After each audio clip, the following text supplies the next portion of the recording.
History class taught us about the Industrial Revolution, when steam power changed how things were manufactured. But there hasn't been just one industrial revolution. The manufacturing industry has reinvented itself many times. The first industrial revolution is the familiar one. Beginning in the late 18th century, manufacturers used steam engines and hydraulic power in factories to make production more efficient. The second revolution began in the late 19th century, when electricity and assembly lines made mass production possible. The third took off in the 60s, when advances in computing enabled us to program machines and networks. Today, we're at the beginning of a fourth industrial revolution. Industry 4.0 is about connecting the digital and physical worlds. Today, most manufacturers' key assets are a part of the physical world. The workers, machines, tools, and inventories that drive both the production process and the end product that customers use every day. But emerging technologies allow manufacturers to use data produced by these physical assets to drive insights based on data. These technologies will enable the construction of new solutions to some of the oldest and toughest challenges manufacturers face in growing and operating their businesses.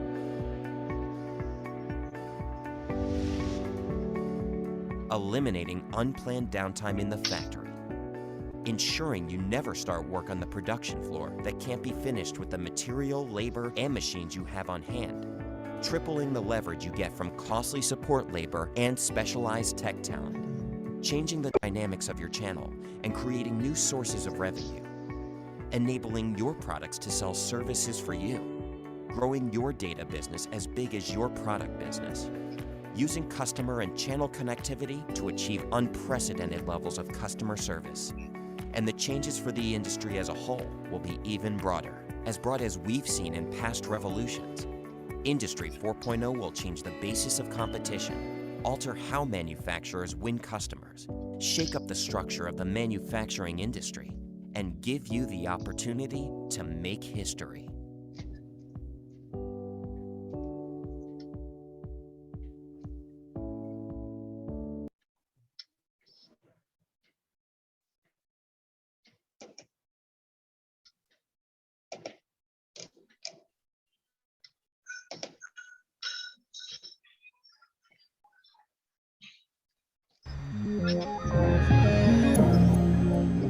Industry 4.0 is ushering in a new era of industrial production, which is finding its way into all industries within the German economy. Business, science, and politics are working together to make Industry 4.0 a reality. It encompasses a complete restructuring of production processes, transforming analog and centralized workflows into digital and decentralized production processes. Comprehensive digitalization will decrease production costs, be resource efficient and customer-oriented. At the same time, new business models, innovative products, and new services will be created. Machinery and plant engineering, along with the electronics industry, are among the strongest industries in Germany. Internet-driven, self-controlling, and sensor-aided production systems will shape the future of the machines. Based on cyber-physical production systems, orders will be able to steer themselves independently through entire value chains. GE Global Research Europe is developing software and methods for analyzing digital industrial application data. In the future, production will involve machines and objects being equipped with sensors that continuously collect data about status, location, work status, and usage patterns. When combined and analyzed accordingly, these data will lead to much more efficient processes and to optimal and preventative maintenance of machinery and equipment. This helps to identify sources of errors quickly and save even more costs. The industrial internet, also called Industry 4.0, is a quantum leap in the networking of people, machines and data that enables us to improve the efficiency of a product throughout its entire life cycle.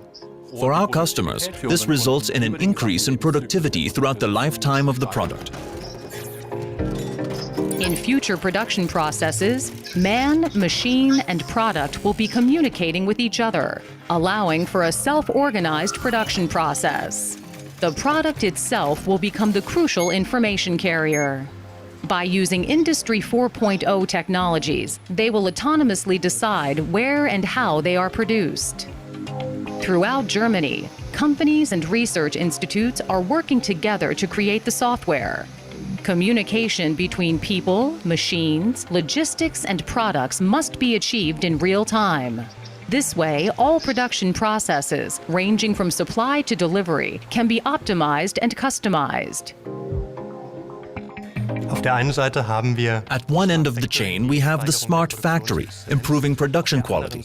At the other, we have the smart product and data-driven services. While we are very well positioned regarding smart products, we have to further develop our know-how in the field of data-driven services. This is where I see great potential for future revenue. In the Internet of Things, products and devices are automatically identified by intelligent sensors. They are linked to each other via the Internet. In this way, valuable information is obtained and analyzed. However, the security of this information is essential for a successful and efficient Industry 4.0, and a key issue for the research at IBM. The Internet of Things and Industry 4.0 create global supply chains and are turning our world into an information economy. As a result, global security and data standards are required. Only then can we ensure that the market develops confidence in new products and services, and that companies can pass this confidence on to the consumers. Due to the specialized vocational training and the superb network of universities in Germany, including the research facilities that deal with Industry 4.0 and the Internet of Things, combined with our experience and quality, Germany is in an ideal position to attract the best and brightest in the future. German research institutes are amongst the world's leading pioneers in taking on the challenges of Industry 4.0. The German Research Center for Artificial Intelligence and the Smart Factory Kaiserslautern have partnered with industry to build the first cross-vendor Industry 4.0 installation. This demonstrates how sophisticated information technologies are integrated into factory automation. Industry 4.0 Industry 4.0 is a networking vision. It only works in a network. We need to connect partners within the network, and these partners must speak the same language. This not only applies to human communication, but also to technologies. Our machines have to speak the same language. As a result, we have to create standards, and the standards can only be developed together. This is one of the focal points we are addressing.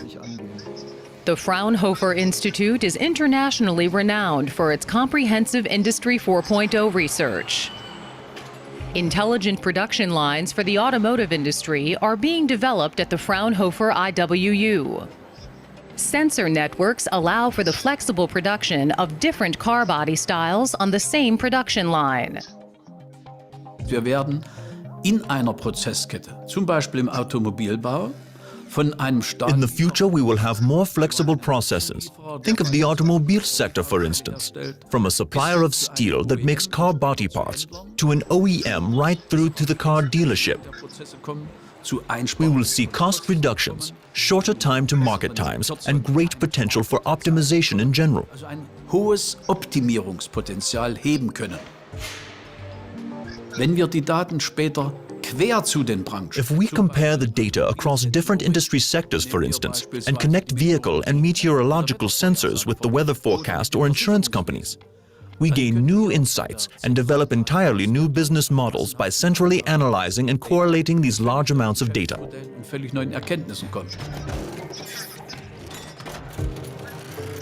For the government of the Federal Republic of Germany, Industry 4.0 is a key element in securing Germany's status as a manufacturing location. Germany's key advantages are its highly developed industrial landscape and the industries which exist here and not in other countries. Therefore, Germany has excellent conditions for the development of Industry 4.0. The federal government supports these developments with funding. Examples are the aviation and space industries, smart grids, or the maritime industry. There are many specific programs to promote the development towards Industry 4.0. Germany Trade and Invest is the investment promotion agency of the Federal Republic of Germany. The people at Germany Trade and Invest are the first point of contact for international companies looking to enter the German market.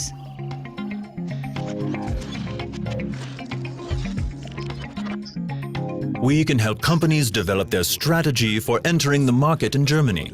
We also provide German tax and legal information, as well as information on possible EU funding, federal funding, or funding from the federal states. This extends to assisting companies in finding sites and discussing their requirements with the federal states to see which one will suit the company best. Investments amounting to 40 billion euros are planned by the year 2020. Within the next 5 years, more than 80% of German companies will fully digitalize their value chain. Experts expect an increase in efficiency of 18% and cost reduction of about 13%. Through innovative new products, new services, and new business models, an additional growth potential of up to 425 billion is expected by the year 2025. Let's shape the future together and be part of the fourth industrial revolution.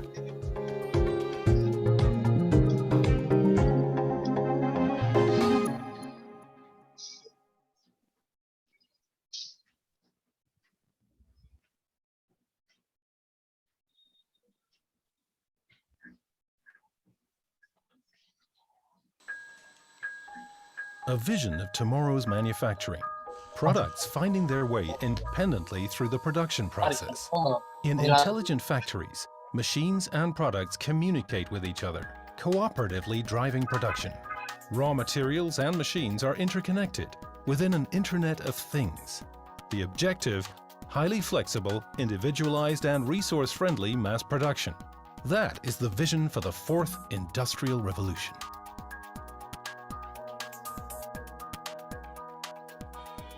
A look back at history. At the end of the 18th century, the first steam engines and the intelligent use of hydropower revolutionized production. The late 19th century saw the rise of electrical engineering and mass production. The first moving belt conveyor was used as long ago as 1870 in the slaughterhouses of Cincinnati, Ohio. In the mid-1970s, electronics and IT began to expand rapidly into industry. Siemens developed the first Simatic. Production became increasingly based on computer-assisted controls. The fourth industrial revolution is still a vision. Experts believe that it will only become a reality within the next 20 years. In intelligent factories, everything is interconnected wirelessly. At the German Research Center for Artificial Intelligence in Kaiserslautern, this future can already be experienced right now. Research is underway here into exactly what the industrial production of tomorrow will be like. Fabriken werden zukünftig aus Bausteinen bestehen, aus smarten oder intelligenten Bausteinen, wie man es nennen mag. Vergleichen wir das vielleicht mal so ein bisschen mit einer Lego-Steinwelt. Das heißt, wir haben standardisierte Bausteine, die wir hoffentlich relativ einfach zusammenstecken und zusammensetzen können. Jeder dieser Bausteine hat bestimmte Funktionalitäten und wir können sie zukünftig in einem solchen fabrikinternen Internet dann kombinieren. A bottling plant for liquids, set up together with Siemens, is used to demonstrate the most important components of the intelligent factory of the future. Each bottle contains an RFID chip storing a precise description of how it has to be processed, which liquid, which lid, and which label. At each station, the bottle communicates directly with the machine, telling it how it has to be processed. At the end, a computer checks whether the bottle has actually been produced as desired. Factories with networked machines and products are already in existence today. In the future, however, these hitherto self-contained systems will be connected together in a comprehensive network. All devices, machines, and materials will be duly equipped with sensors and communications technology and connect to each other. These systems are known as cyber-physical systems. The highlight is that they communicate with each other and also control each other cooperatively. Wenn Sie sich das Thema Industrie 4.0 angucken, dann basiert sie ja auf der Logik dieser Cyber-Physical Systems. Das heißt, Sie haben autokrate, selbst arbeitende Systeme, die sich optimieren und sich gegenseitig austauschen. Und dadurch letzten Endes Produktion optimieren. Ja, die Vision sieht so aus, dass wir ein Internet quasi hinunterziehen bis auf die unterste Ebene. Das heißt, jeder Sensor, jeder Aktor wäre damit quasi ein Teilnehmer eines Internet der Dinge. Jedes Gerät hat damit eine eigene IP-Adresse, ist damit adressierbar in diesem Netzwerk. For the customers, this means tailor-made products at relatively affordable prices. For industry, it means highly flexible mass production that can be rapidly adapted to market changes. Because in the future, product life cycles will be even shorter. Another reason why it's increasingly important to depict engineering across the entire life cycle. Maintenance, for instance, is planned in from the very start. Wir haben ja bereits in den 90er Jahren mit Totally Integrated Automation entsprechend ein Setup gewählt, wo unsere Produkte und Systeme sehr gut miteinander kommunizieren können. At Corporate Technology in Princeton, a cyber-physical control is being researched even today. The vision, the control, and all linked sensors are connected to the Internet. One potential scenario is enabling the PLC to react to utility pricing information in building automation. We can enhance PLCs to use simulation to calculate how much to pre-cool a building, with the ultimate goal of turning off the cooling system during peak times. But that's just the beginning. We've prototyped capabilities in a PLC to access big data in cyberspace in real time. And we've also enabled a network of PLCs to connect to a dynamic simulation of the entire physical process. Siemens is shaping the future of industry. Connecting the real with the virtual world of production is making it possible to enter entirely new dimensions in quality, efficiency, and flexibility. The company is well prepared for Industry 4.0.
Hi, good morning to all of you.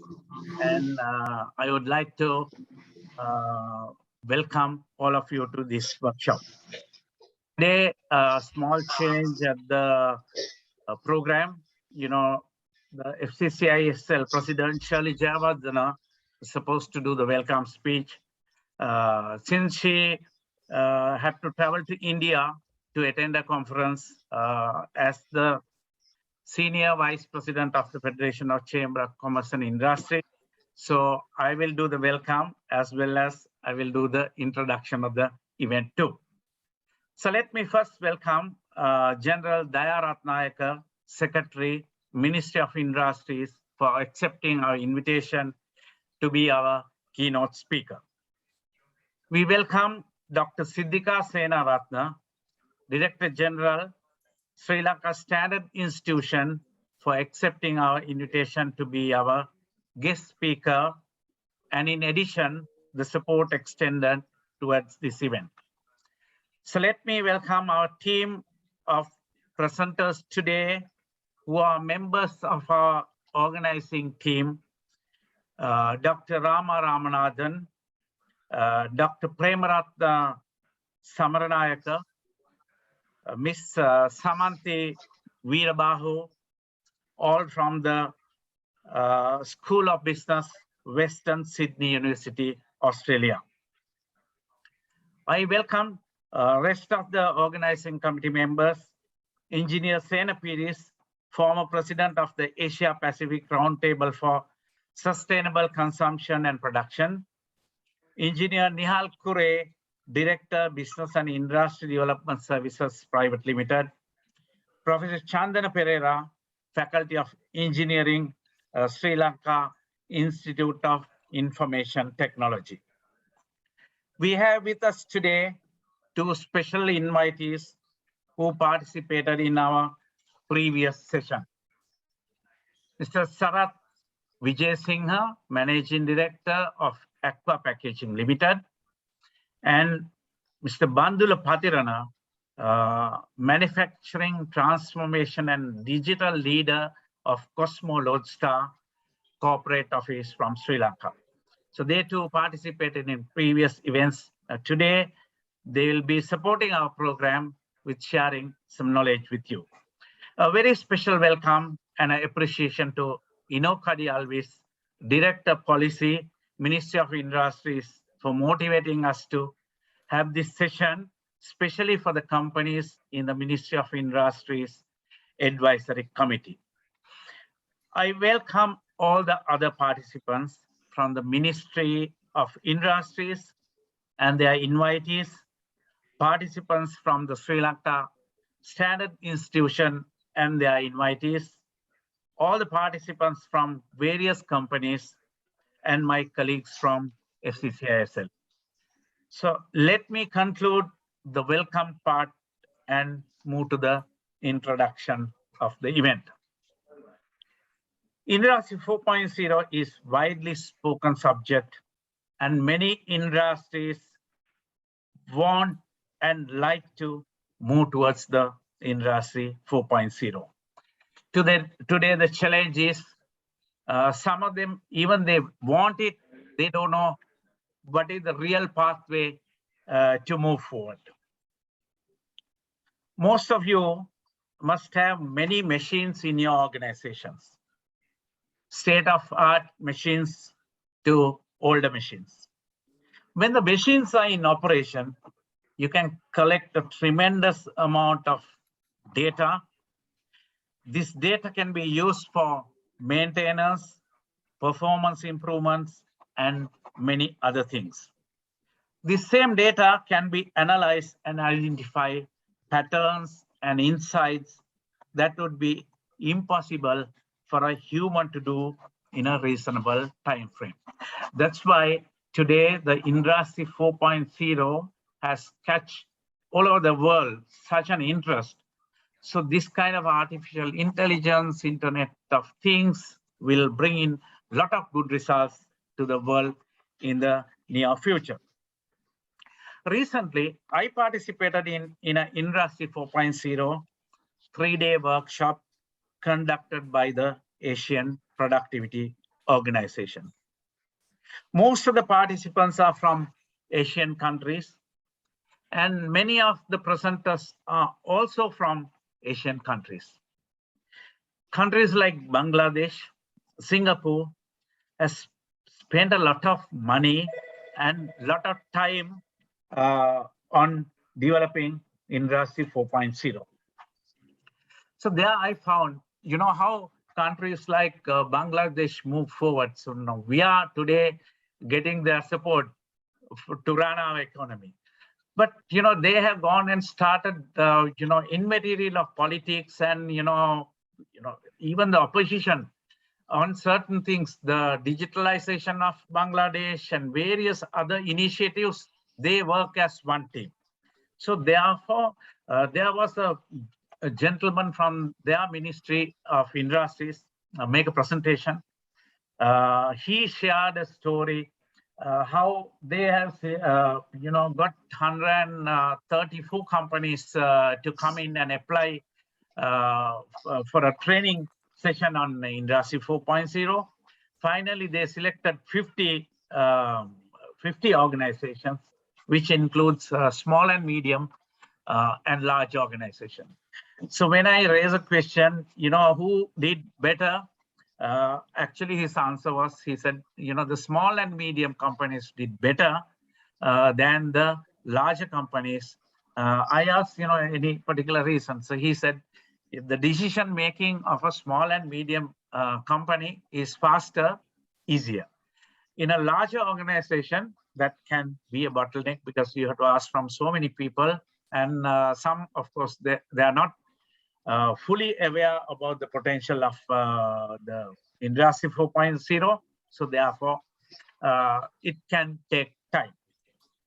The next example that I got during that session was a Singapore experience. Singapore presenter. He had been in engineering and IT related support services for Industry 4.0. But later, he shared a story during the COVID time, how a chain of coffee shops and restaurants came in and used internet technologies and Industry 4.0, used for their business, and how they managed during the COVID time, and how they improved their services, and how they improve their bottom lines and making more money. So, this is just a very brief thing. I'm not going to talk since Professor Ramanathan is going to speak at length today on the Industry 4.0, as well as how you should look at that. Like when you take this organizing team, we have one thing in common. All of us are graduated from a local university. So when we are discussing, we ask among us, now Professor Ramanathan, Dr. Premaratna, so they are in Australia. Even Samanthi, she's in Australia. But we from Sena, Mr. Nihal Kure, Chandana, so we from Sri Lanka, we thought what we can do. So we thought, this is the best way that we can support our industries, and we thought we will organize this kind of sessions. So that's how now it has gone one step beyond. The Ministry of Industries has come to support us, and SLSI has come to support us. This is something very nice. I hope the participants of different organizations will take something back home and use their organizations more of Industry 4.0 driven, and make use of the opportunities there can get you. So on the agenda, the next item is the guest speaker, Dr. Siddhika Senaratna. Let me do a brief introduction of her to the audience. Dr. Siddhika Senaratna is a chemistry special BSc graduate from University of Colombo. She obtained her PhD in biochemistry from St. George Hospital Medical School in London in 2002. She made her first discovery of the direct induction of breast cancer cell death by the drug slodenic acid. This was a breakthrough finding, and had more than 530 citations and other pre-reviewed journals. Now, zoledonic acid is a drug used in treatment of breast cancer patients in all parts of the world. This was followed by 2 postdoctoral fellowships at Johns Hopkins University Medical School, USA, at the University of North Carolina and Chapel Hill, USA. Dr. Siddhika moved back to Sri Lanka in 2009. She started at the Industrial Technology Institute, called as ITI, as the head of operations at the new biotechnology unit in August 2014. She moved to the Vocational Training Authority of Sri Lanka as the Director Research, Planning and Development. In 2018, Dr. Siddhika assumed duties as the Director General CEO of Sri Lanka Standard Institution. Within the first year, she increased the industrial revenue by 100 million. So she's a performer. So Dr. Siddhika was awarded the Top 50 Professionals and Career Woman Award 2020 in 10th position, and she received the Inspirational Woman of the Year in Career Leadership Award too. Let me invite Dr. Siddhika Senaratna, Director General, Sri Lanka Standard Institution, to make her address. She will address the importance of Industry 4.0 in achieving global standards. Over to you, Dr. Siddhika. Thank you very much, Mr. Gunawardena. Good morning, everybody. First of all, I have to thank Mr. Kirti Gunawardena for inviting me to deliver this speech. I thought I will little bit adjust the topic, and I will talk about Industry 4.0 and standards today. The slide, please. Tamindra, you can put the slide down.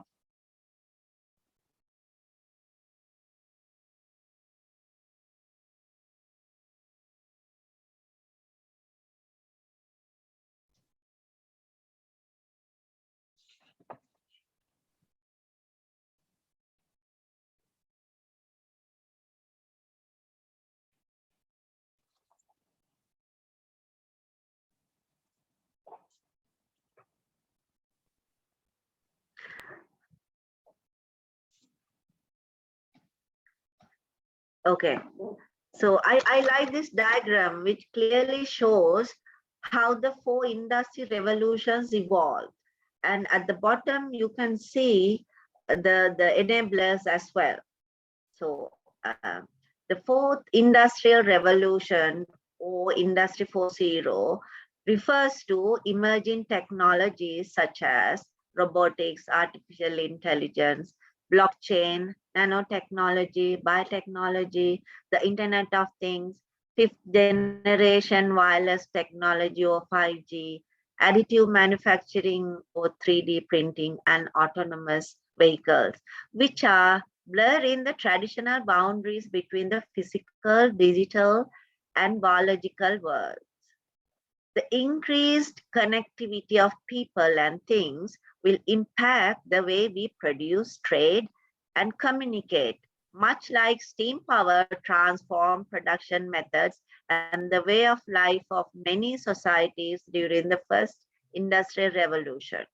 Just look at the disruption impact of the Internet of Things, cybersecurity, blockchain, and robotics on existing business processes and business models. Industry 4.0 is unfolding before our eyes. It has its roots in digitalization, a new technological phenomenon that enables us to build a new virtual world from which we can steer the physical world. It is the digital transformation of industrial markets with smart manufacturing. In other words, this marks the beginning of the road to industrial smartness. Smart industry, as it has become known, is defined as the broad digitalization and interconnection of equipment, resources, and organizations, leading to new ways of production, new business models, and even completely new sectors.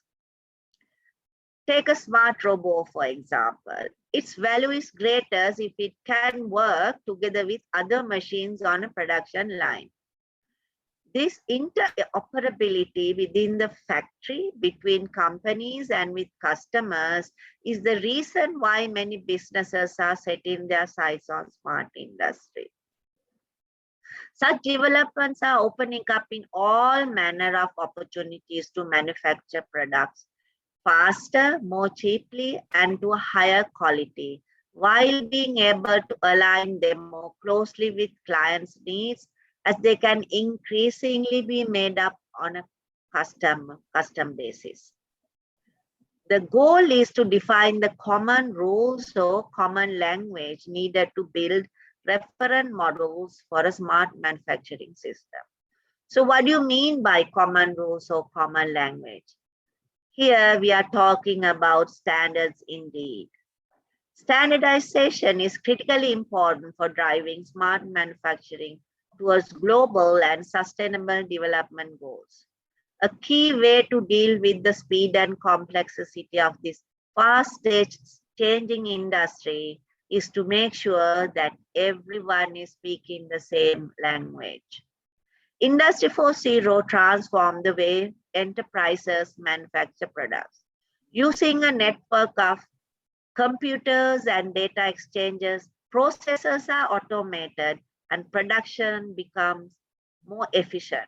Standards are key to enable smart and autonomous technologies to operate in a seamless and secured way. The wide use of technologies requires an intelligent integration of systems across all domains and hierarchies, which can only be achieved if relevant technologies, interfaces, and formats have been clearly and reliably laid down in standards. Thus, digitalization and standardization must go hand in hand. We will now see where standards are required in this whole process of digitalization. Since Industry 4.0 is all about connectivity, through early and continual implementation of connectivity standards, companies can ensure that their machines will be able to interface with one another during different Industry 4.0 implementation phases and seamlessly accelerate their capacities and productivity over time. Standards are also needed to achieve both efficient data connectivity and effective information flow. Industry 4.0 is all to do with generation of data. The key raw material of this digital revolution is therefore data. The efficient utilization of data is an essential enabler for future business. Global data traffic is exploding. One important reason for this is the increasing networking of devices, machines, and humans via the internet. However, with this, the vulnerability of data and the consequences of a breach are growing exponentially. Therefore, international standards are a powerful way to ensure safety and minimize risk of data. Security standards can keep our data safe, deter hackers. For example, ISO 8000 standard is all about data protection. Use of robotics is the manufacturing industry is an integral feature of Industry 4.0. Among a whole host of benefits, robots and artificial intelligence bring about minimizing the risk of human error induced by unfulfilling, boring, and repetitive tasks is paramount. More recently, however, technological advances have been begun to allow for greater diversity of robotic systems in the workplace. Next generation collaborative robots have the ability to work side by side with workers, creating the potential for a wider range of applications. Therefore, robots and artificial intelligence will take over more and more tasks previously done by humans. For example, additive manufacturing or 3D printing will change the way we make goods and give us the ability to print things at home. Safety standards for robots will make it easier to interact with humans. Designing safety into the robots themselves is the next building block. In this whole transformation through Industry 4.0, integration is key. Integration is all about the creation of smart factories by enabling intelligent human-to-machine and machine-to-machine cooperation in order to empower interoperability. As an example, the purpose of the standard ISO 15926 is to provide a common language for computer systems, robotics, and artificial intelligence, thereby integrating the information produced by them into a single platform. In this context, standards can help companies kickstart their Industry 4.0 journey and address the challenges when using Industry 4.0 technologies. This is especially crucial for SMEs with their limited manpower and financial resources. As a country, we need to embrace this latest revolution in our journey to achieve sustainable development, as the change towards Industry 4.0 is inevitable. Industry 4.0 will give the manufacturing sector in Sri Lanka a substantial competitive advantage, flexible customer integration, and sharp boosted production quality and efficiency. Therefore, country readiness is key, and the starting point will be in the IT infrastructure and the talent required for digital transformation, both in resource areas and new technology. The speakers after me will elaborate on this more. Thank you very much. Thank you, Dr. Siddhika. You can remove the screen.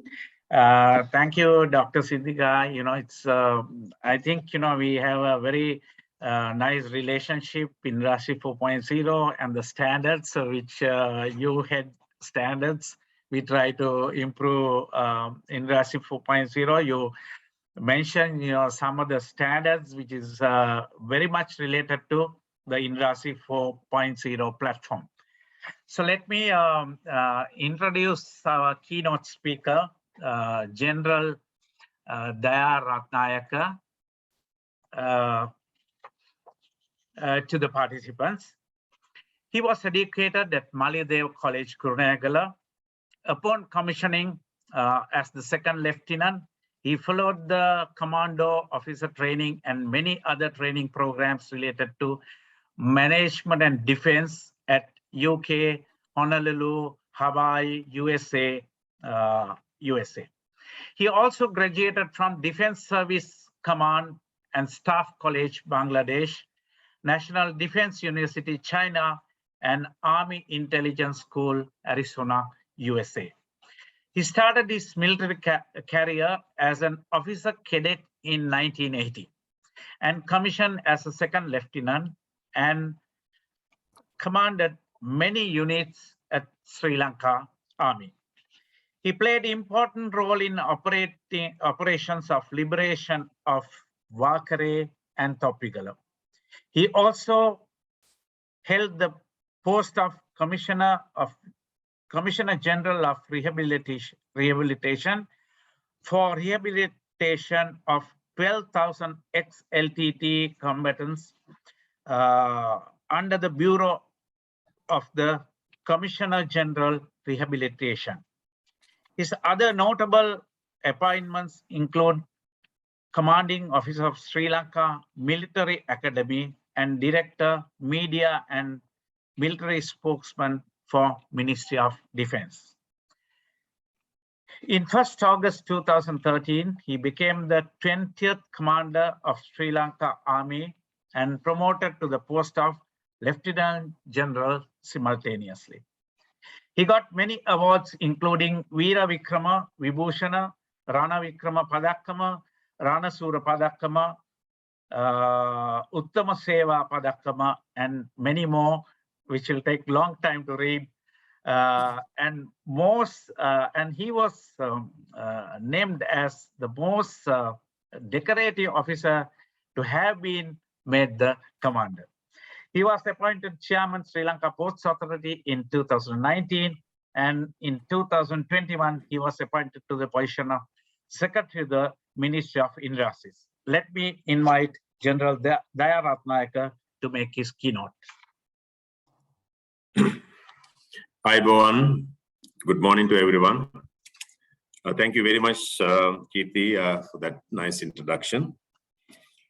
Dr.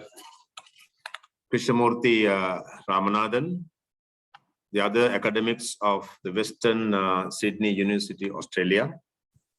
Ms. Shirley Javadana, President, Foundation, Federation of Chambers of Commerce and Industry, Sri Lanka. Dr. Siddhika Senaratne, Director General, Sri Lanka Standard Institution. Other special invitees, the panel members, and dear participants.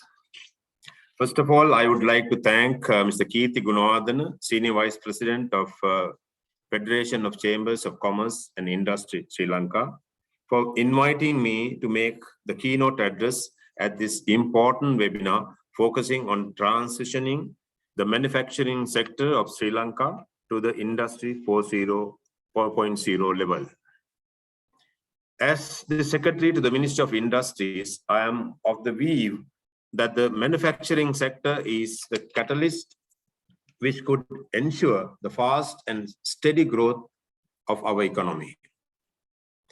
Though its contribution to the GDP is lower than that of the service sector, manufacturing sector ensures stability by being the buffer against volatilities, while the service sector could be highly vulnerable to changes. A country with little or no industry would have to depend entirely on trade for its needs, which would open its economy to all the disadvantageous positions that its standing patterns face with.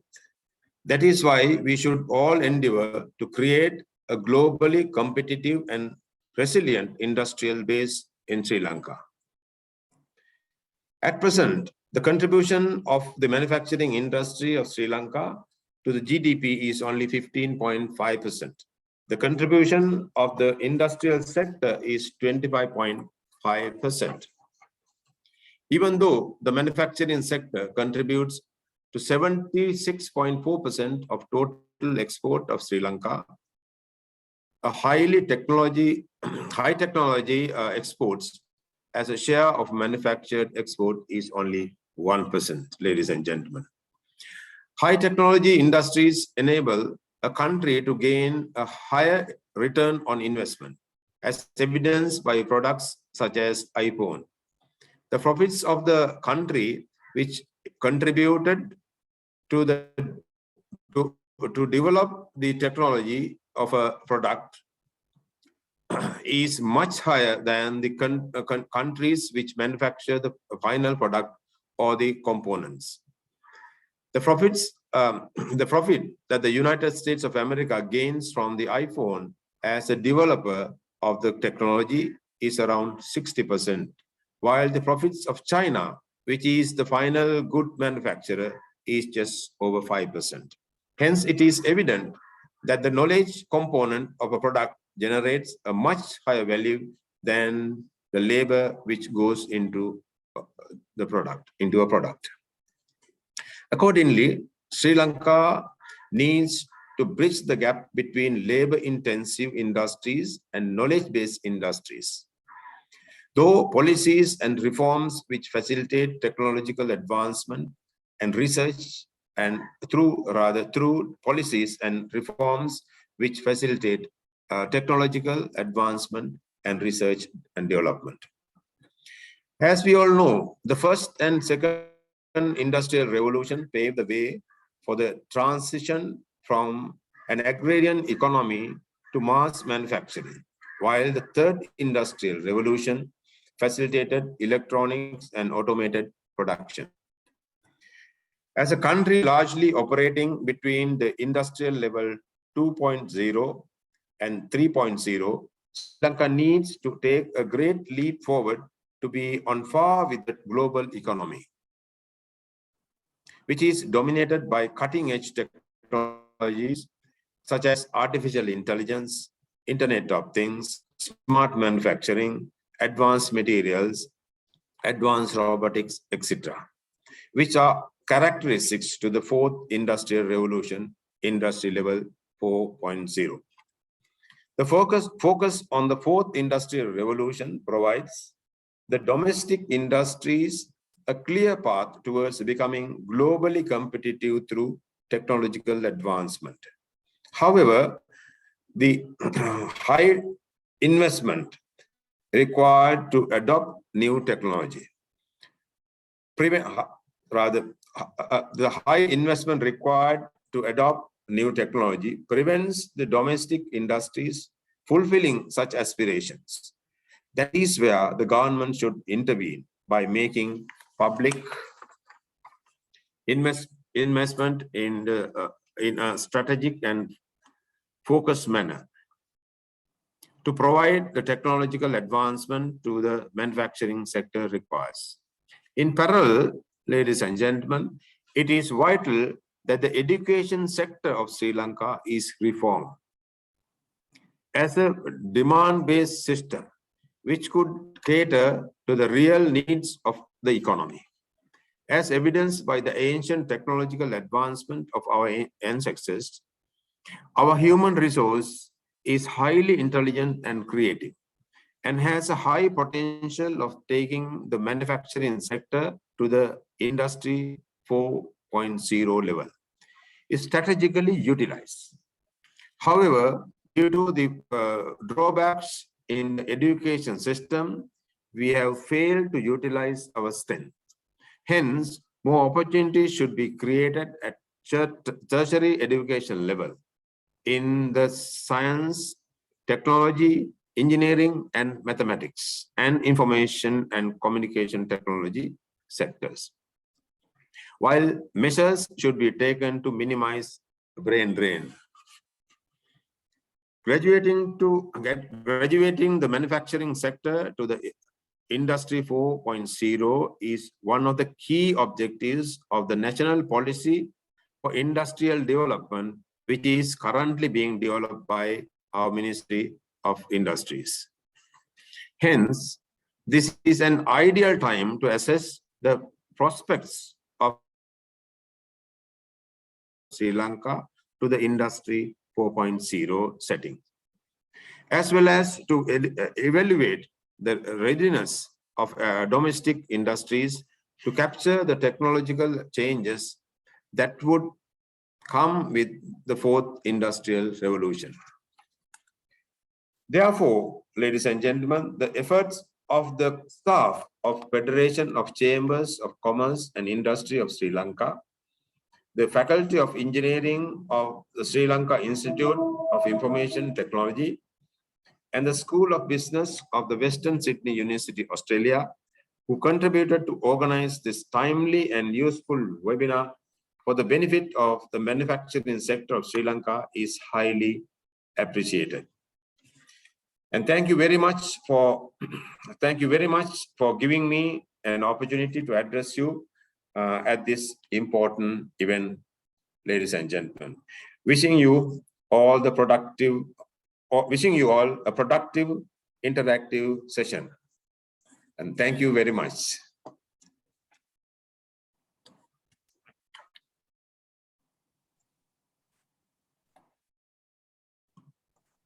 Thank you, Doctor. Thank you, General. Thank you, Kirti. Thank you so much. Ratnayaka, for coming as the keynote speaker and giving your ideas. As you rightly said, we need the education change. Now we have missed that bus. We had to get into some form somewhere. So that's what we thought. Industry 4.0 is a better platform, and many intel, as you rightly said, Sri Lanka is popular for many intelligent people. So if we have intelligent people, we should make use of them for intelligent work. I believe that is the industry 4.0. That's our idea too. Thank you for coming early morning and sharing your thoughts with us, sir. So you can be with us as much as you can do, and you can listen to our session, and thank you for your encouragement to us. So let me introduce our first presenter, Dr. K. Ramanathan. He's a product of St. Benedict's College, Colombo. His bachelor's honors degree is in mechanical engineering from University of Ceylon, Peradeniya, and master's and doctoral degrees are in industrial engineering and management from Asian Institute of Technology. Dr. Ramanathan was with the School of Business at Western Sydney University, Australia from 1998 to 2006. Before joining the United Nations from 1989 onwards, Dr. Ramanathan works as Associate Professor at the School of Management of Asian Institute of Technology at Bangkok, Thailand. He helped to design and run the MBA and PhD programs in management of technology. He's an expert in technology management at United Nations Economic and Social Commission for Asia and Pacific. During his service to the United Nations, Dr. Ramanathan has designed and implemented capacity building programs in the area of technology transfer and technology policy for science and technology for ministers, government agencies, business associations, SME support agencies, R&D institutes in over 15 countries in Asia Pacific region, including the Islamic Republic of Iran, China, countries in SAARC and Asian region, Mongolia, Fiji, and Papua New Guinea. Dr. Ramanathan's research and consulting interests are mainly in the field of management of technology, logistics, supply chain management. Currently, his research and international consulting focus is on the transfer and application of Industry 4.0 technologies in operations and supply chain management for enhancing competitiveness and promoting a circular economy. So let me invite Dr. Ramanathan, popularly known as Rama, to start his presentation. His topic today is an integrated approach for assessing Industry 4.0 readiness of firm in manufacturing sector. Over to you, Dr. Ramanathan.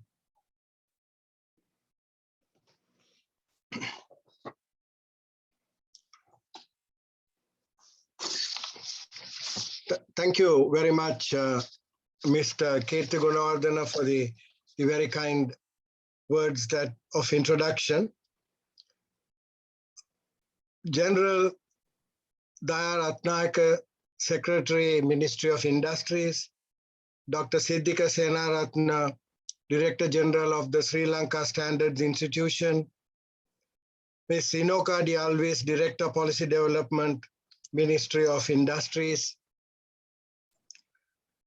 representatives of the companies that are on the advisory committee of the Ministry of Industries, all our resource persons, ladies and gentlemen. At the very outset, I would like to thank the Federation of Chamber of Commerce and Industry of Sri Lanka for coordinating and organizing this very important event. Over the last nearly 2 years, it has been a great pleasure for the School of Business of the Western Sydney University in Australia to partner with the Federation of Chamber of Commerce of Industries Sri Lanka and the Sri Lanka Institute of Information Technology, along with several other experts in Sri Lanka, to work on this program on Industry 4.0 in Sri Lanka. I would like to, at the very outset, acknowledge the very inspiring speeches made by both General Daya Ratnayaka and Dr. Siddhika Senaratne, which I think is going to make my job a lot easier, because I think in their presentations, they actually emphasized the Industry 4 imperative. There is no choice. We have to move in that direction. And this message was brought out very clearly by both General Daya Ratnayaka and Dr. Siddhika Senaratne. And they provided very valuable insights. And what I hope to do is build up on those insights as I make my presentation. I would like to make this presentation on Industry 4 readiness assessment in basically 4 parts. The 5th part, of course, would be my concluding observations. I would like to start off by providing a very quick overview of Industry 4.0, and I'll try my best not to keep repeating what Dr. Siddhika Senaratne already presented. I will follow that by talking about the implications for manufacturing firms, many of which are still relying on what I would like to call old globalization. When I say old globalization, it implies that there is also a new globalization. And Industry 4.0 rests squarely in this new globalization era. So I'll spend some time talking a little bit about the implications for manufacturing firms, and hopefully I'll be able to provide some evidence and also some arguments to convince manufacturing firms that it is in their interest to transition to an Industry 4.0 setting. Having done that, I will then present a framework that we have developed at the School of Business, the Western Sydney University, on how to assess the Industry 4 readiness of a manufacturing firm. Now, the question will arise as to why we need to carry out this assessment. Now, the very simple reason is, unless we know where we are, it will be very difficult for us to plan a path to move to an Industry 4.0 setting. So right at the very beginning, it is imperative that we do a very honest and a very thorough investigation as to how ready we are to embrace Industry 4.0. And that is the framework that we'll be talking about. Having presented the framework, I will then try to provide some general guidelines on how these findings can be used in order to move forward. My colleague, Dr. Prem Samarnayaka, will, after my presentation, discuss a case study that we carried out in an Asian country. And he'll spend some time talking about how this Industry 4.0 readiness assessment was carried out in that company and how they used the findings to move forward. Suppose we assume that that Industry 4.0 readiness assessment is useful, then the next question that will immediately arise is, how do I set about doing this assessment for my company? And our colleague, Ms. Samanthi Veerabahu, will then talk about an online assessment tool that we have developed in order to help companies to carry out this readiness assessment. Now, the use of this tool is absolutely free, and any company that wishes to use it is most welcome to contact our School of Business. And the online assessment tool will be made available to them. Happily with us, we have two very well qualified and experienced speakers in Mr. Sarath Vijayasinghe, who is the CEO of Aqua Packaging Private Limited, Sri Lanka, and Mr. Bandula Pathirana, who is the SLV Manufacturing Transformation and Digital Leader of Camso Lodestar, Sri Lanka. Both these companies have used our Industry 4 Readiness Assessment Framework, and it would be very interesting to listen to their views on their experience. So with all those presentations, I do hope we'll be able to set the stage for a very good panel discussion where we have some very highly qualified and very experienced practitioners who will share their ideas. And this panel discussion will, needless to say, be moderated by the very versatile Mr. Kirti Gunawardena, who has worked so hard to organize this program. So with those words of introduction on how my presentation and the other presentations are going to fit into this workshop, let me start off by talking about Industry 4.0 and overview, the first part of my presentation. Now, my job has been made a lot easier because Dr. Siddhika Senaratne presented most elegantly what Industry 4.0 is all about. So I don't have to spend much time on this. And as we can see from this diagram, which again, Dr. Siddhika used in her during her speech, the basic idea is we've moved from the Industry 1.0, where steam power played a major role, to Industry 2 with mass production and the assembly lines, and then Industry 3, where we talk about automation, computers, and electronics, to Industry 4, again, which is on cyber physical systems, and we'll talk a little bit more about that. Now, what is important is that the Industry 4.0 setting that has now set in and is likely to continue over the next 20 years or so. It is not something that is going to happen overnight. It's in a process of evolution, and we are seeing many changes taking place almost on a daily basis. And the level of sophistication is going to increase as time passes. And it is very important for the manufacturing sector in Sri Lanka to get onto this journey as quickly as possible, because if you do not do it right now, we are going to be left behind, because staggering developments are taking place, as I said, almost on a daily basis. Now, a common term that is used to describe Industry 4.0 is the fourth industrial revolution. Now, why do we use the term revolution? Now, the reason why we use the term revolution is not just because it involves several disruptive technologies, which we shall talk about in a few minutes, but also it involves very new way of how we manage companies.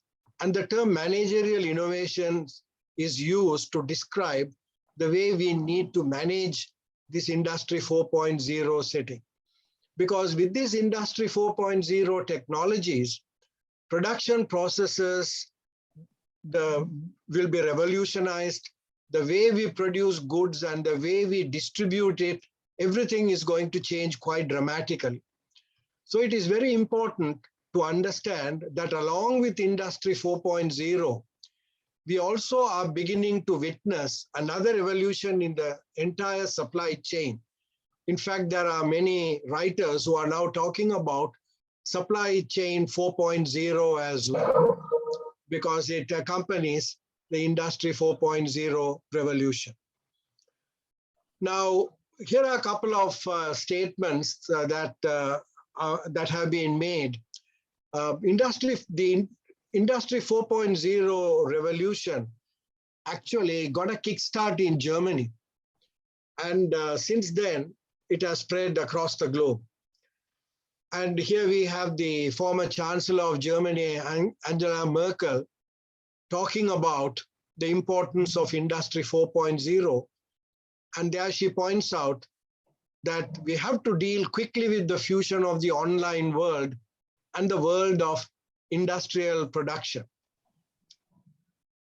A very famous company is Bosch, and the deputy chairman of Bosch many years ago made this observation that we are now talking about a networked production process and the imperative of moving on to that.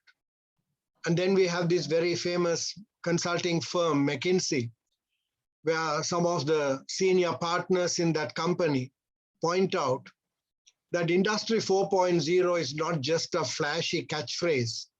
It is happening, and we have to take advantage of it.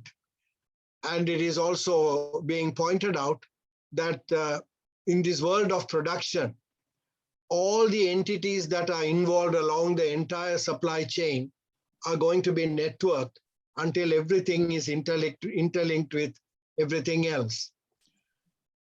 We talk a lot about the revolutionary technologies that are making Industry 4.0 a reality. And Dr. Siddhika mentioned several of those. And these are some of the technologies, not exclusively.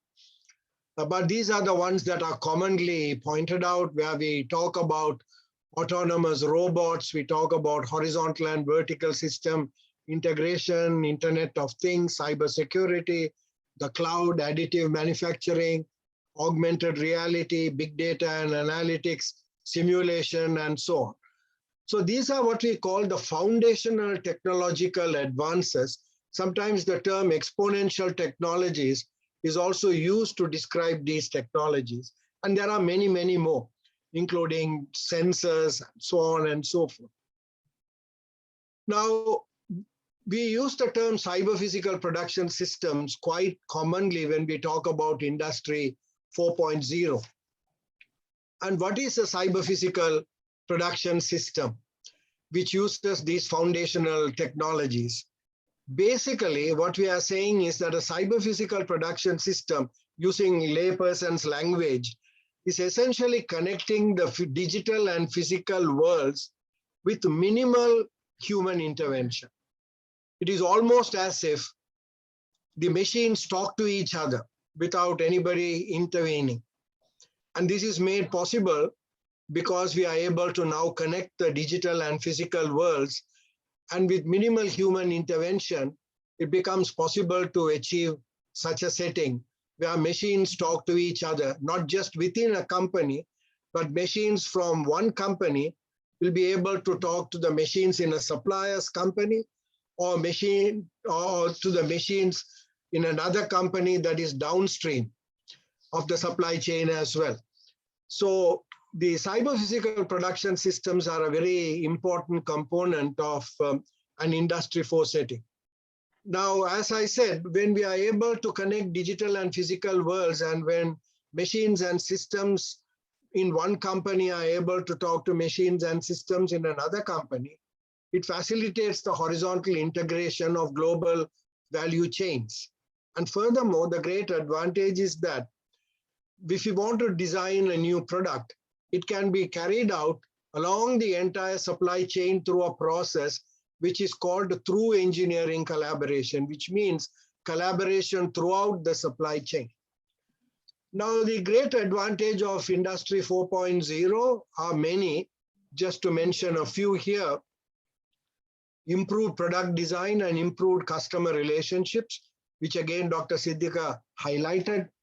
Simplifying the assembly process, less waste, being able to locate the manufacturing firm closer to consumers, which makes it much easier to be responsive to the needs of the consumer, and especially after the COVID pandemic.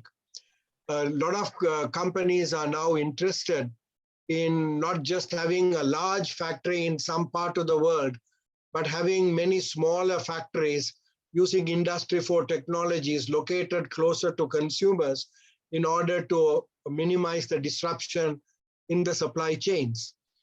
Furthermore, when you have an Industry 4 setting where the companies in the supply chain talk to each other, it becomes possible to manage your inventory in such a way that your total holding costs become low. You can have stock keeping units coming down, and when the amount of inventory that you have and the stock keeping units come down, because it is possible to get quicker replenishment thanks to better information sharing, since the machines and the systems are talking to each other. It leads to the requirement of smaller warehouses, which leads to much lesser investment in assets. So there are many great advantages in having an Industry 4 setting. Needless to say, the difficulties are that we need to invest perhaps in newer generation machines, superior IT infrastructure. We will have to re-engineer our business processes because of the so-called managerial innovations that are needed. And we need to find the right kind of skills which are difficult to come by. And General Dayaratnayaka talked about the need to move to a knowledge-intensive setting and the need for tertiary education to generate the right kind of skills. So we are aware of a lot of these problems, and something needs to be done to overcome these problems. Furthermore, as Dr. Siddhika pointed out, cybersecurity, intellectual property theft, protecting your data, all these become very important. And of course, the downside is some of the traditional industries may not survive. So these are some of the commonly cited problems. So we have the forces that are pushing us into Industry 4.0, which make it very attractive for us to move into Industry 4.0, but there are some dampers that will push us back and will stall the advance or the movement towards Industry 4. So we have to overcome that resistance and then move forward, and we'll talk a little bit about that towards the end of my presentation. Now, we were talking about the entire supply chain being linked, and here is a traditional supply chain diagram, which Inomata refers to as the linear supply chain or the snake supply chain. So let us say in every supply chain, there is a large company which is a focal firm. So in the case of Apple, Apple is the focal firm which orchestrates the entire supply chain. If you take Toyota, Toyota is the focal firm and it has many partners in the supply chain. So Toyota orchestrates the supply chain. So in every company, in every supply chain, there is a focal firm. Now, the problem is that when you have a snake supply chain, there is always a time lag from moving from one stage of the supply chain to another, because information flows from one stage to another, and then the responses take time. So in a linear supply chain or the traditional supply chain, the snake supply chain, it takes a very long time before a customer's order can be fulfilled. Now with Industry 4, we can now move into what, again, Inomata refers to as the spider supply chain. Now here you have the focal firm becoming a control tower, and this is what Apple is doing today. Apple, as pointed out by General Dayaratnayaka, does not manufacture, but it makes 60% of the profits, as the general pointed out. The company in China which assembles it makes only about 5% of the total profit. So we have here the focal firm, which is like a control tower, and it could be the manufacturing, or it could be a firm like Apple, which is mainly involved in design, research and development, and design and engineering, and also in orchestrating the entire supply chain. You have the control tower, where all the other partners in the supply chain are around that. And as a result of which we call it omnidirectional, meaning you can communicate in various directions in real time, and you can co-innovate and respond faster to customer needs. So in an Industry 4 setting, companies need to move away from the old way of managing a snake supply chain to the new way of becoming a partner in this omnidirectional supply chain, or the snake supply chain. Now, having introduced some of the important aspects related to Industry 4.0, what are the implications for manufacturing firms which are relying on old globalization, or that is what we are currently in? So these are just a few examples of how things are going to change with an Industry 4.0 setting. In old globalization, production was concentrated in big factories located in areas where the costs of labor and other direct costs were low. A good example is China. Now, China became a global economic power thanks to old globalization. Because of their cheap labor and other direct costs being low, many companies throughout the world set up operations in China. Large factories were set up in China, and items were produced there and shipped to other parts of the world, not just finished products, but even components, raw materials. Everything was done in large, big factories. And even in many emerging economies, like Sri Lanka, we set up large factories to take advantage of our low-cost labor. And this is especially true in the garment manufacturing sector and so on. Now, with Industry 4, what is going to happen is we are going to move towards what is now referred to as Industry 4, which is called distributed production. Now, thanks to Industry 4, and we shall look at an example in a minute, it flattens the cost curves, because now you do not need large amounts of low-cost labor. So you can have smaller factories which are Industry 4 oriented, using Industry 4 technologies, and you can have many such factories, local factories, to meet local demand with greater emphasis on speed to market. So you can very quickly meet the demand of local markets. So you can actually customize your products to suit the local setting. And so we are going to have a large number of factories across the world. Now, what this means is that even in the more developed countries, advanced countries where labor costs are high, many of the factories are now going to move back to these countries. The term reshoring is now used. They offshored before to low-cost labor locations, but under new globalization, they are going to reshore the production. So it's going to move back.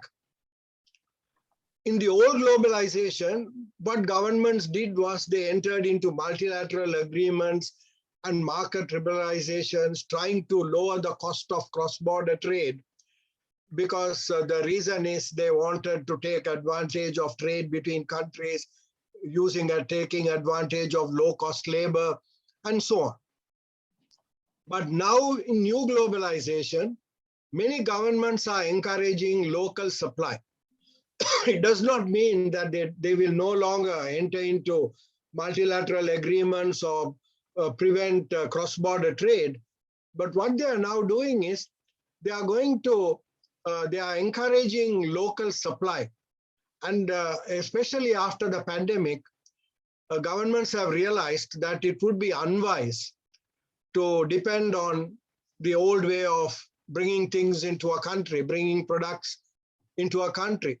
So governments are giving a lot of incentives for local production. For example, governments like Japan, they have earmarked several billions of US dollars to encourage some of the Japanese companies to come back. and produced in Japan using Industry 4 technologies. And this trend is seen across the world. The third one is, in the past, companies were engaging in cross-border collaboration, and it was quite expensive, but it did provide a lot of useful outcomes. For example, if you took a company like Samsung or took a company like Toyota, and I mention these names only because they are well known, not because of anything else. There are many other companies as well. But these companies, what they did is they set up a very important institutions in many parts of the world to gather information on customer data that they can use for forecasting. And then initially they did that, and then with the internet, the exchange of information became much easier. So that was expensive cross-border collaboration, but now what is going to happen is this cross-border collaboration is going to continue, but it is going to become asset-light. So thanks to digital connectivity, services across borders is going to become much cheaper. We are going to set up cross-border ecosystems. We will be engaging with customers in real time in order to carry out better demand planning and interactive product development. And all of this is going to encourage the transition to Industry 4.0. So it is no longer wise for companies to continue to think in terms of old globalization, because new globalization is very much there now, and it is accelerating. And ironically, the pandemic has provided a greater stimulus to move to new globalization. Now, to illustrate this, let us take an example of this shoe factory in France. Now, here we have this example of this gentleman, Guillaume Mezenc, who is the vice president, footwear category at this very famous company, Salomon. And these are his exact words. And this came out just last year. He points out that about 10 years ago, it became apparent that the way we have been producing in Asia up to now would no longer be the unique solution in the long term. With large factories, thousands of workers, and that we would have to build up our own production in France. So here we are talking about what we just discussed a short while ago, from concentrated production to distributed production. We are moving from here to here now. Now, new material developments, new production methods, digital technologies, digitalization, automation have created new possibilities. So based on that, what have they done, this company? Firstly, they have set up what they call the Advanced Shoe Factory 4.0, implying they are using Industry 4 technologies. In this place in Ardois, France, they are building 4 industry production lines, starting from the cutting of various shoe components right up to finishing and packaging of the finished product. In the past, many of these were outsourced to countries where labor was very cheap, because a lot of this cutting of the shoe components, everything was very labor intensive. So they were moved to countries like Vietnam, China, India, Bangladesh, and so on and so forth to do this. And then they were again assembled in another low-cost labor location and then shipped globally. But now this Advanced Shoe Factory is going to do all that, taking away the need to have low-cost labor. It will have a capacity of 500,000 pairs of sports shoes per year. Now, this is just one small factory that they are setting up. Now, what is going to be the advantage of this? And according to Guillaume Mezenc, he says, the factory will be fully automated with digitally controlled production. In other words, he's talking about Industry 4.0 setting with cyber physical production systems. Instead of 500 people, there will only be 50. So even if your labor cost is 8 times more, it is still economically viable to move it back. can respond to changing customer needs without delay, because we have now got machines which are able to move from one design to another very fast. Production will be faster, production lines will be changed quicker. The setup times involved in setting up a production line to produce a certain item is now going to come down, so we can move from one design to another within a matter of minutes, not hours or days, to set up the production line. And different styles can be produced at the same time. So each production line will be producing a different style, and when one production line stops finishing a certain amount, it can quickly be reconfigured to produce another. Now, this is just one example. Now, given this, what are the implications for manufacturing firms in emerging economies? Firstly, let me point out a couple of things. Firstly, I'm not for a moment saying that all manufacturing firms should immediately jump onto Industry 4.0. No, for many years to come, there will still be many companies in our countries, in countries like Sri Lanka, in many other developing countries, emerging economies in the world. We will have firms that are at the Industry 2, Industry 3 stages. It will be there, and it is entirely possible that they can still continue to survive because they'll be catering to certain niche markets, and they will have their own market share and they'll be able to survive. But if you are looking at a national development perspective, we must have at least some companies in Sri Lanka that have moved to an Industry 4.0 setting. And the reason is this: right now, in many emerging economies, including Sri Lanka, we have been focusing on a development strategy where we use cheap labor to attract work from firms in richer nations where labor costs are very high. Now, as we just saw in the example in France, once they start realizing the potential of Industry 4.0 and they overcome the teething problems, some of the manufacturing will continue to remain in their own countries. And because of the experience during the pandemic where they saw a lot of disruptions taking place, governments will be encouraging at least a major portion of the work to be carried out in the home countries.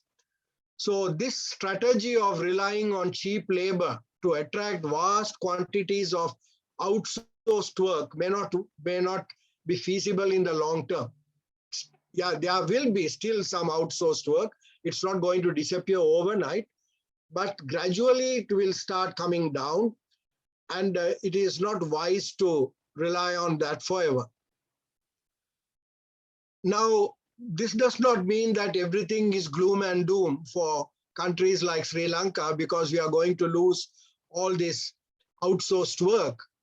And there is an interesting example from Germany where Adidas, which was one of the first companies in Germany to go in for Industry 4.0, and they started setting up speed factories in Germany.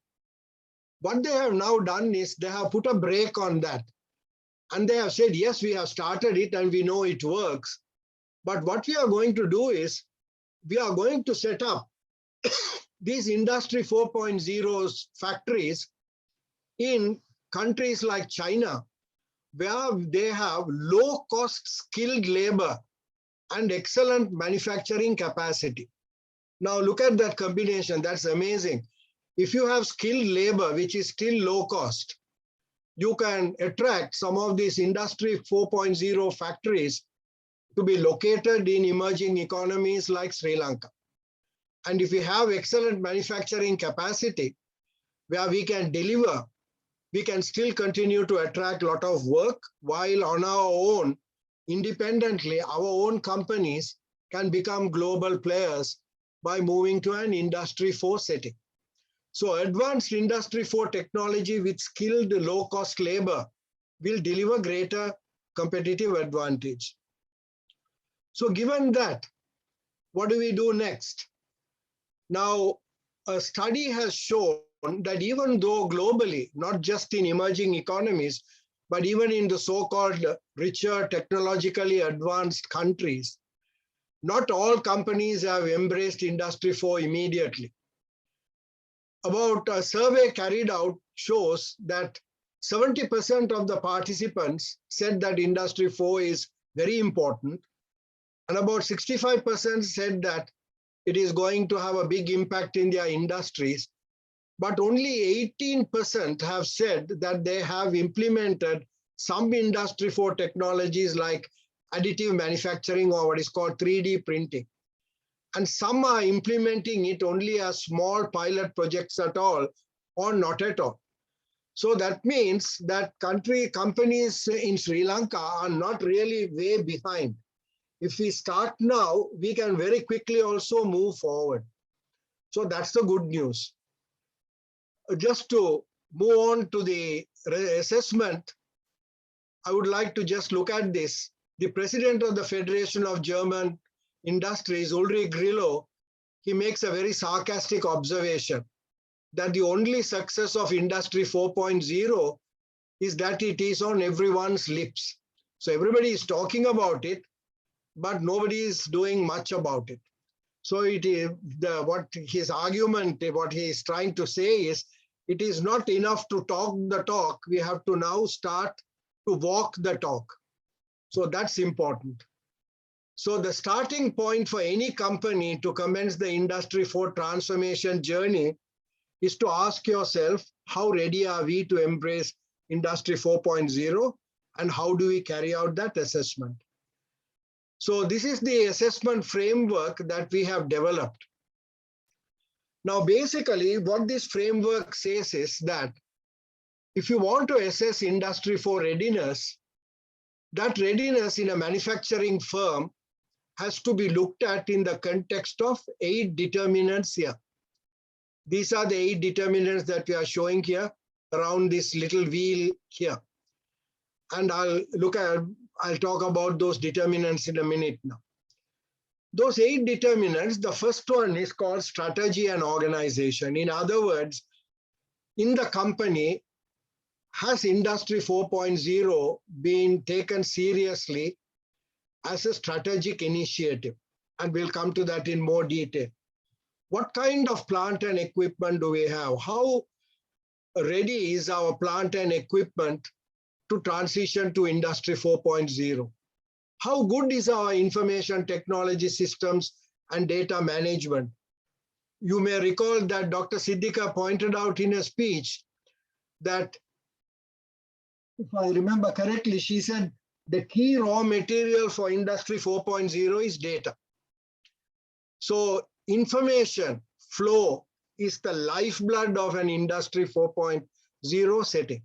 So how good is our IT system, and how good is our data management? How good is our human resources? We also talked about building intelligence into the product that we are producing. So we can build intelligence into the product that we are manufacturing. Those of you who may have watched the video before the program started, there was an example where a bottle tells the filling machine what type of liquid is to be filled. The bottle talks to the filling machine. So if you can build intelligence into the product can talk to the machines as well. And when the product is sold to the customer, it can send back valuable information on how it is being used and various issues. Then managing operations, energy consumption management. These are an area where Industry 4 is very useful. It can help to reduce energy consumption. How do we improve quality management? With Industry 4.0, we can reduce the amount of defectives. And then supply chain management. With Industry 4 technologies, our company can communicate very easily with other companies in the supply chain so that all our operations become more responsive. And this is where we go back to that spider diagram of the supply chain, which I showed a short while ago, which Inomata introduced. So these are the 8 important determinants that we identified. And within each determinant, there are several attributes or criteria that we can use to assess how ready we are. I'm going to only illustrate one, and the others, I will just show the criteria, but I'm not going to go through each one of those one by one. They are pretty straightforward once I explain this. And these slides and whatever documents you need can all be made available to you, so you can look at it. So let us look at strategy and organization first.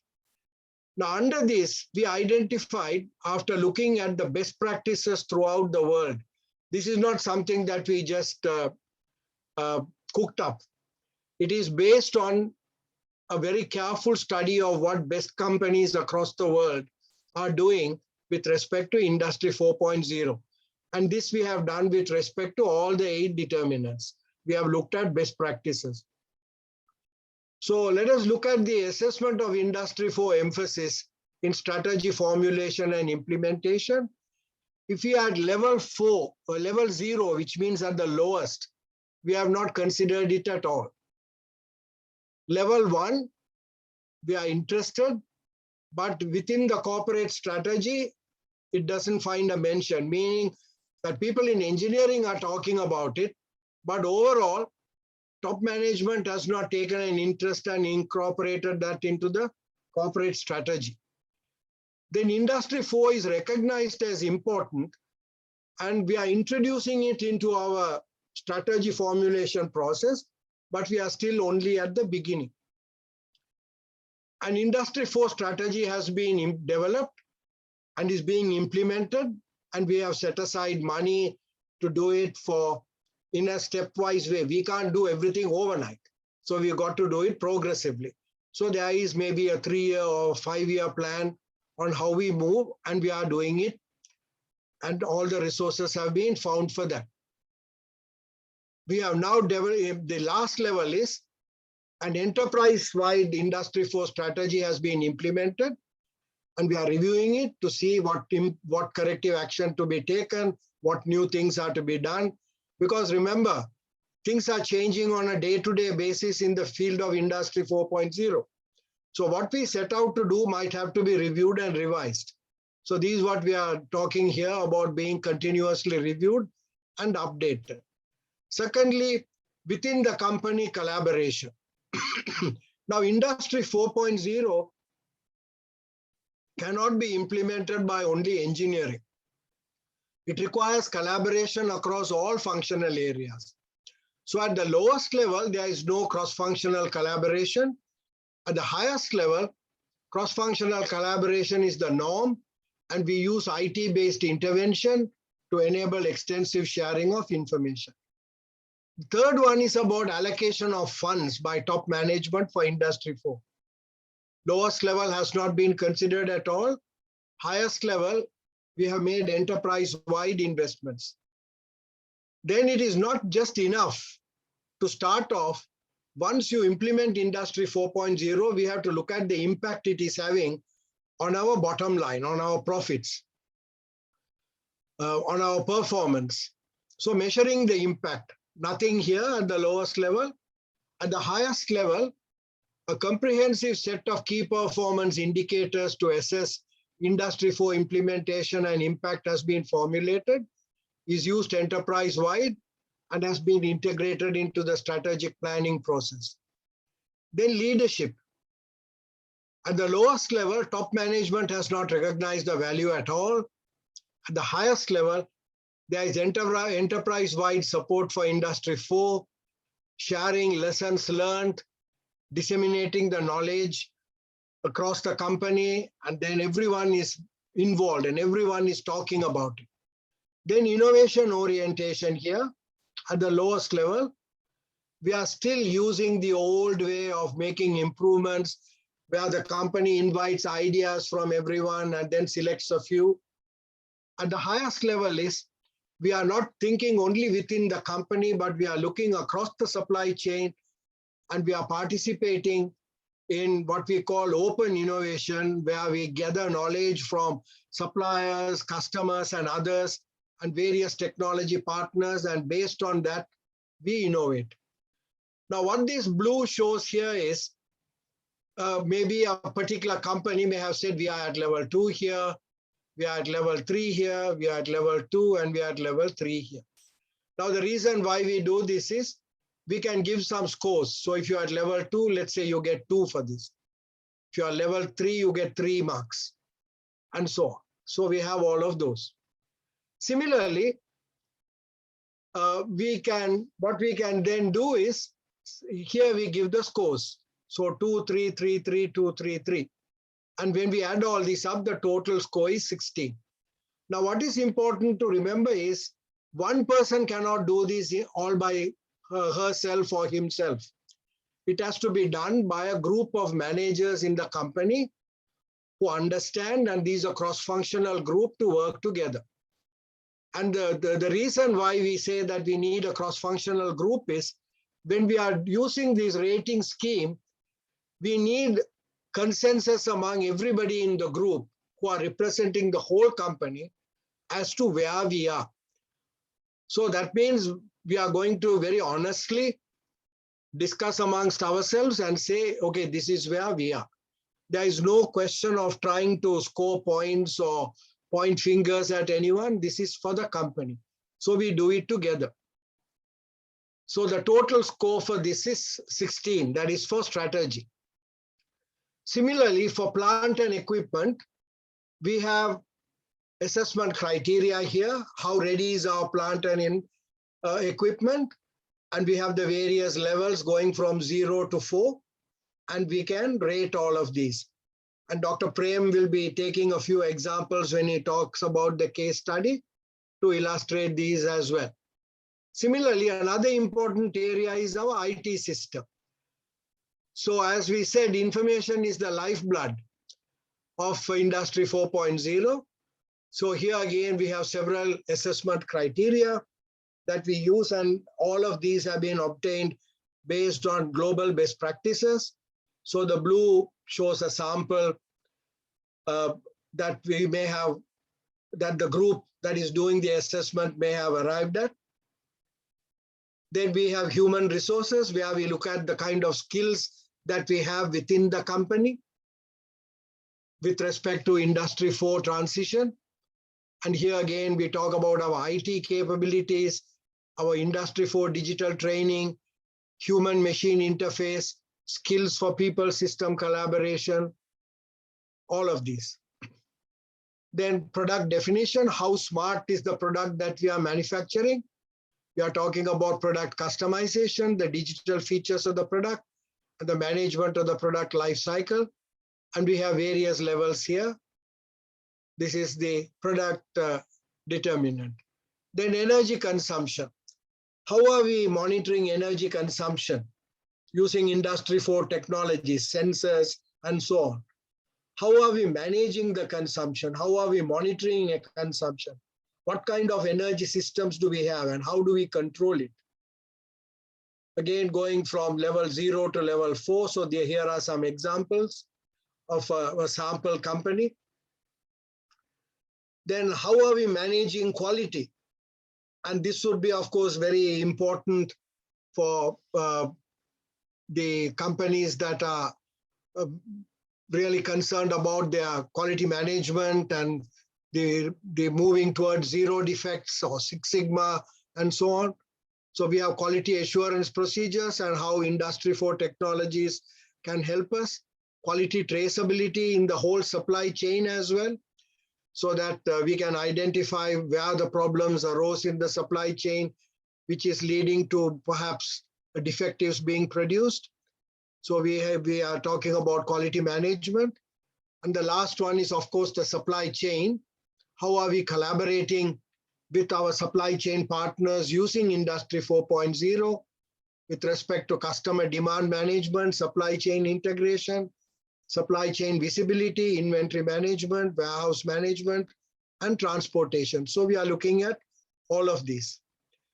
Now, here is just a hypothetical table that I'm showing.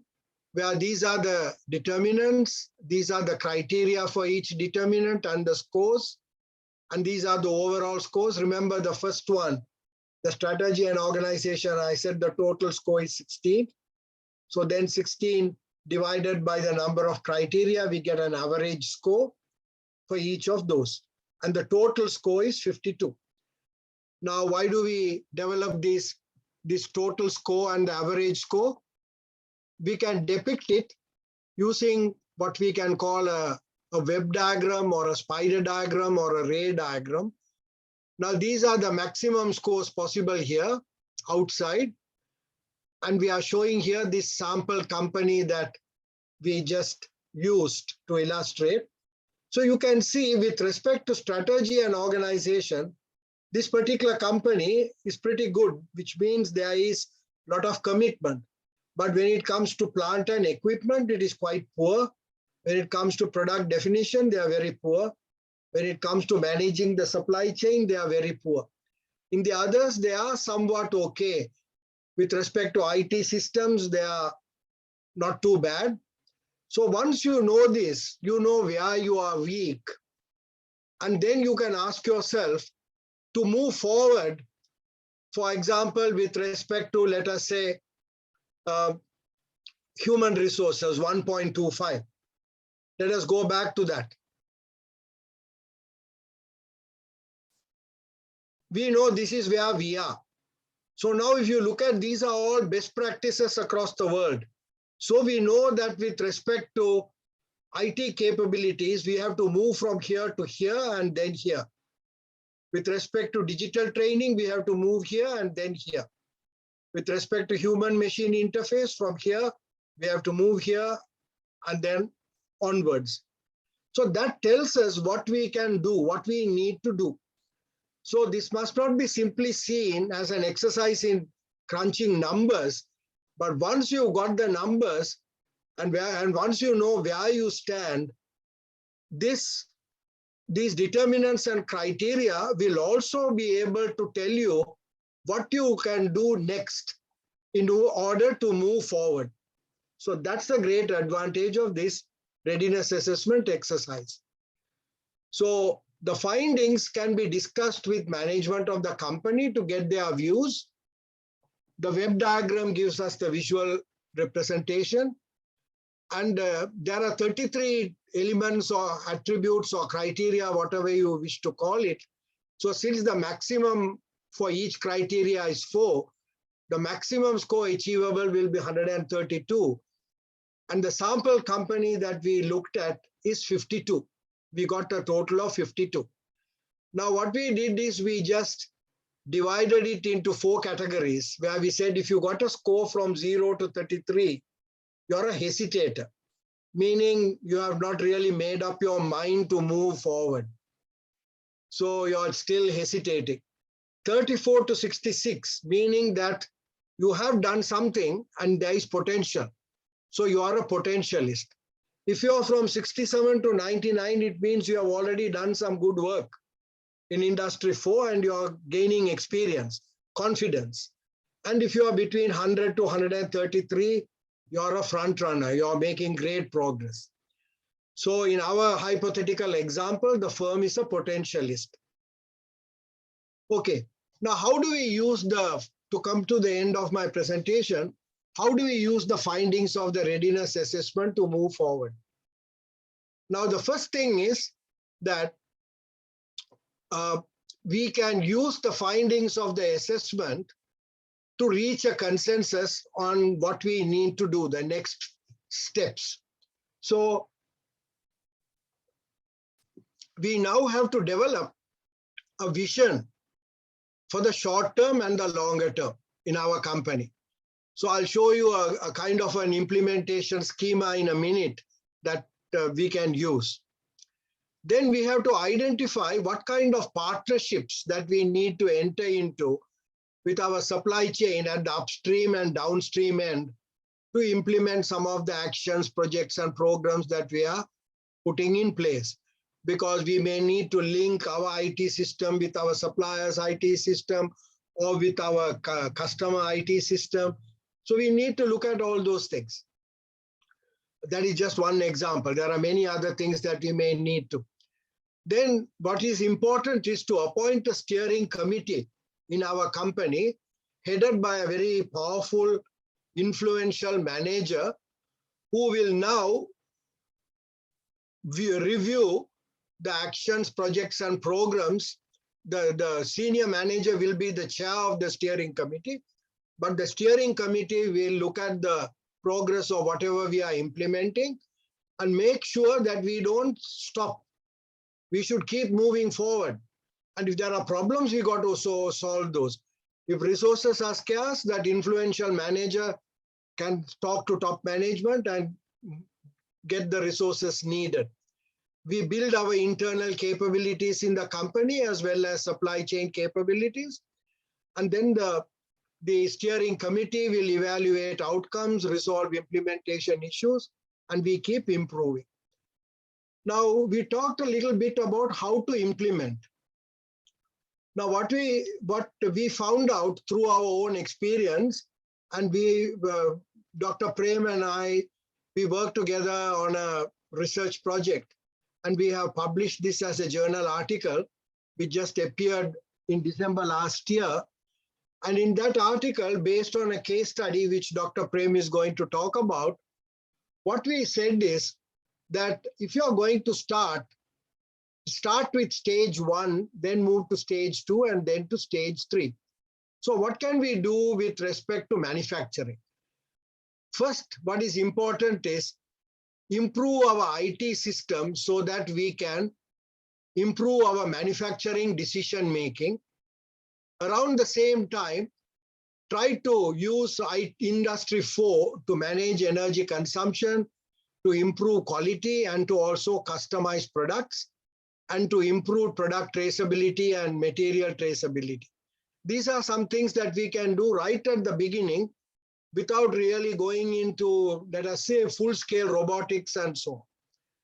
Then after that, we can start moving into robotics, and then lastly, we can move into flexible manufacturing. So that is with respect to the manufacturing. With respect to products, we can start with simple passive smart products and move to eventually autonomous smart products.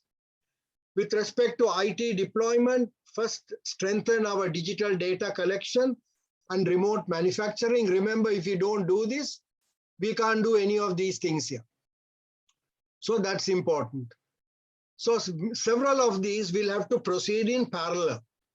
Then at the same time, we start improving our intra-firm information flow visibility through digitalization between our supply chain partners. We try to improve information flow. And the essential enablers, we keep training our people continuously. we start going in for cloud usage and security. Eventually, we will be moving to big data and analytics. So this diagram is a very useful diagram for us to see how we move forward. So the message is, we are not going to become fully automated, completely robotic outfit next year. It may be there 5 years, 6 years from now. But we can start moving towards that. Every year we'll be making progress. And eventually we'll end up as one of the leaders in the world. So that is the message that we are trying to convey through this schema. What are the lessons that we have learned based on our case studies and also based on the literature that has come out on successful companies? Number one, without total top management commitment and involvement, you cannot begin the journey. It is not the job of the engineers to introduce Industry 4.0. They will be needed to do it. But you can't say, okay, Industry 4 engineers do it. Top management has to get involved completely, wholeheartedly. They have to find the resources. They have to work with the engineers. Ask them, what progress have we made? How far have we gone? What are the problems you're facing? Tell me, how can I help? From where can we find resources? we need hands-on top management commitment. That's a fundamental lesson. Secondly, information flow is the lifeblood. What we need is a very good IT system using sensors to collect data, and Dr. Siddika talked about this a lot. And this is very important. We have to harmonize information collection, data definition, everything. Standardization plays a very important role. So we need to have a very good integrated IT system right from the shop floor at various levels, right up to the top, and then across the supply chain, so that we can gather the kind of information we need very quickly. And so we need our companies to initially start cleverly deploying sensors, actuators, programmable logic controllers to start gathering data. These are things that we can do in Sri Lanka now. There are people who are very clever and who can do these things. So we don't need to go to Germany or others to do all these things. There are people who know what to do. So use of sensors related technology can promote energy conservation and so on. Now, and it'll help to trace and track materials. So there are a whole lot of things that we can do right at the beginning in a very concerted way, which will give us a big boost. Now, once we do those, the company will find that a lot of savings are being made. For example, if we save energy, if we reduce defectives, if we are able to respond to customer requirements faster, we'll cut costs and improve sales, and profits will go up. Those profits can then be plowed back to finance the next step in moving to a higher level of Industry 4. Now, large companies will move faster, obviously, because they have the resources, they have the money, they have the skills to bring about the transformation. Smaller companies are likely to move slower, but smaller companies can still do it. And this is where effective policy instruments and institutional support is needed from the government to get the transformation started and generate momentum. So we need to develop we need to initiate skill development schemes. We need to change the laws and regulations to facilitate collaboration. We need to come out with very creative financial instruments that small and medium enterprises can use in order to get started. And these things are well known. I mean, countries like Korea, Singapore, and others have done this very well. We don't need to reinvent the wheel. We can find out how they did this, how they encouraged small companies to do it, what kind of financial support was extended. All this we can easily find out.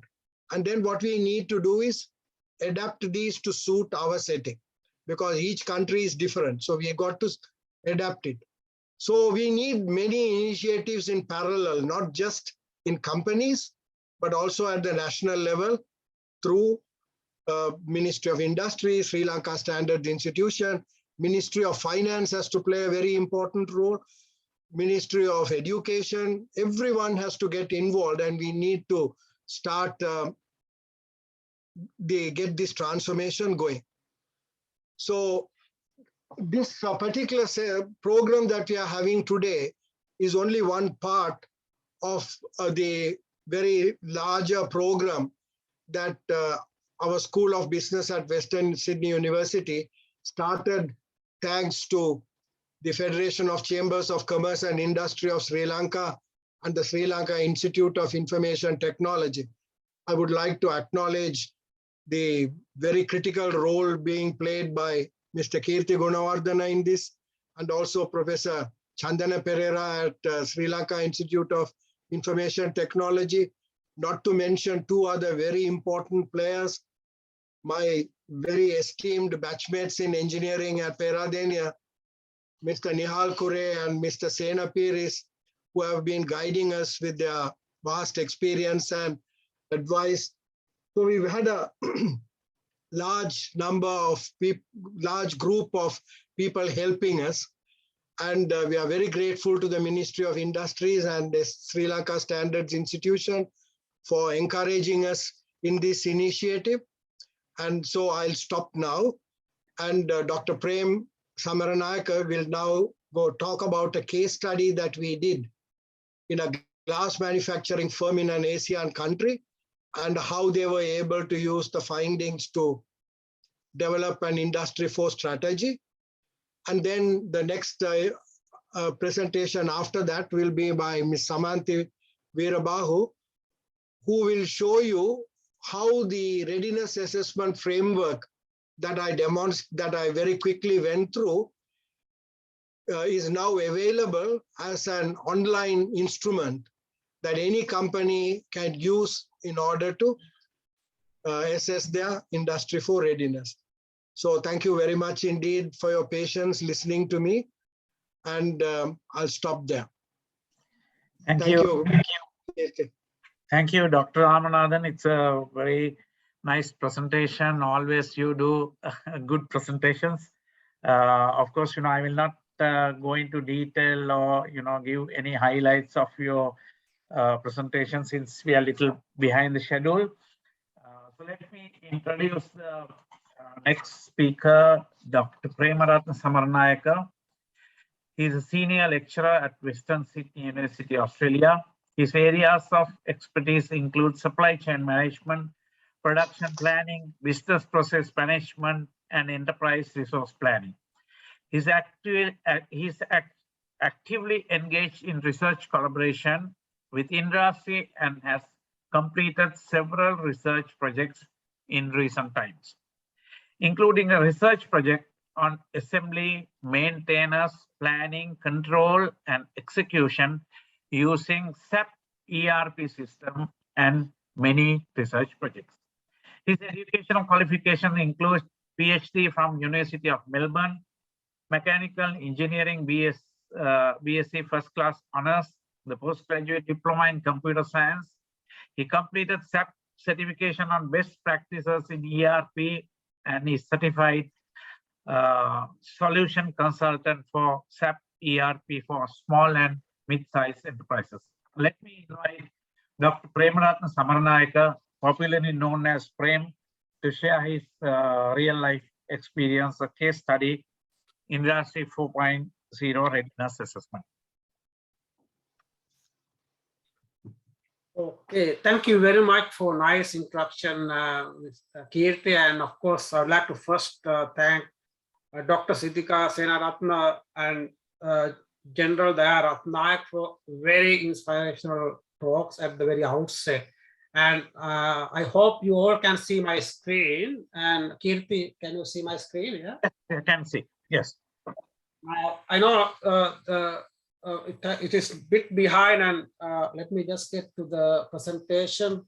Now, this is a very busy slide, but I'm not going to go through it. As Dr. Rama, my colleague, mentioned, I will be going through the case study that we together did as part of the illustration of our framework, and also give you some insights from this case study that you can take home when you go on this journey. Now, that's the reason my topic is about Industry 4 Readiness Assessment, a case study. Now, to start this case study or give you the overall findings and how we did this, I'd like to go through a bit around the case organization. This is a very large manufacturing company in an Asian region producing glass products. Now, as you can imagine, the manufacturing process in a glass context, very much preparation of raw materials, melting, forming, and all of that.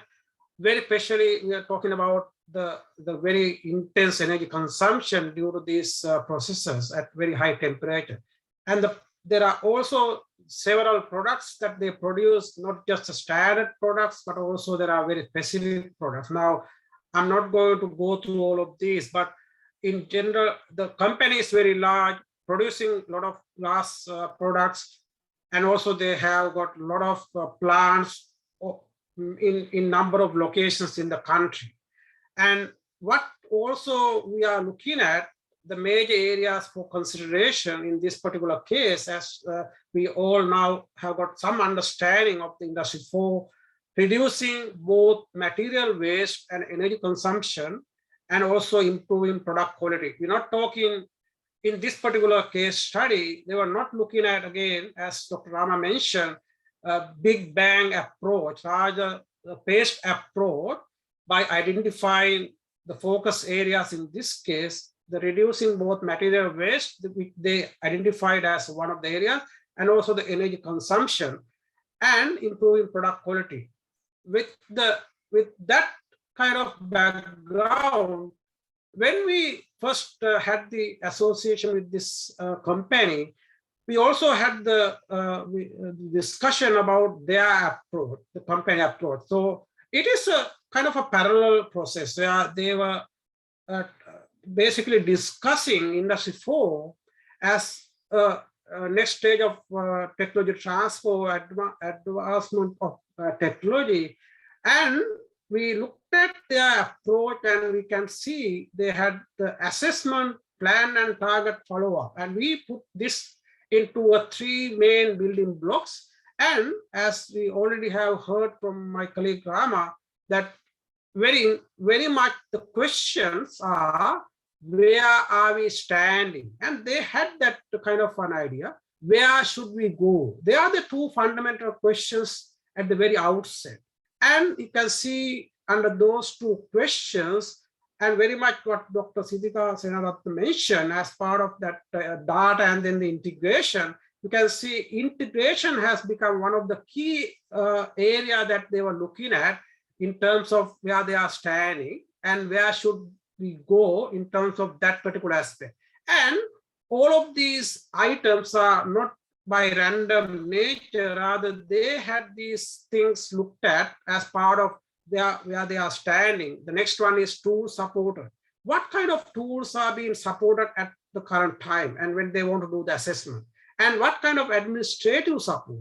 And also what kind of processes and methods? And what could be the low-hanging fruit in terms of spontaneous aspect? So they had this approach with the idea of 2 questions that we are looking at under the assessment.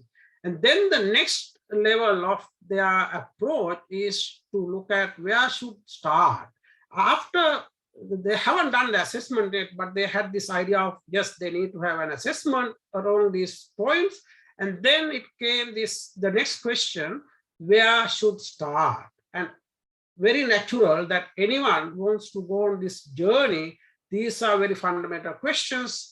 No difference to this company. And then, of course, when we looked at their approach, they had these very key points, like what are the pain points and what are the possible projects? As we mentioned at the very outset, an Industry 4 implementation is not a big bang, and it could be number of projects under a program within the broad umbrella of Industry 4 adoption. And then having even got one project, it could be based on the prioritization. As you can imagine, the determinants themselves are very broad. And within each determinant, we have already seen some criteria. And going from one level to the other can be a priority. And within these determinants, we can have different levels. So as we have seen already as a hypothetical example, then we can also have to have a kind of a performance in terms of the expectations and the actual. So we need to have what really where should start in terms of the expectations and the actual. And if you are looking at very much the very progressive and very low level of the hanging fruit, and we can be looking at, yes, expectations are not very high.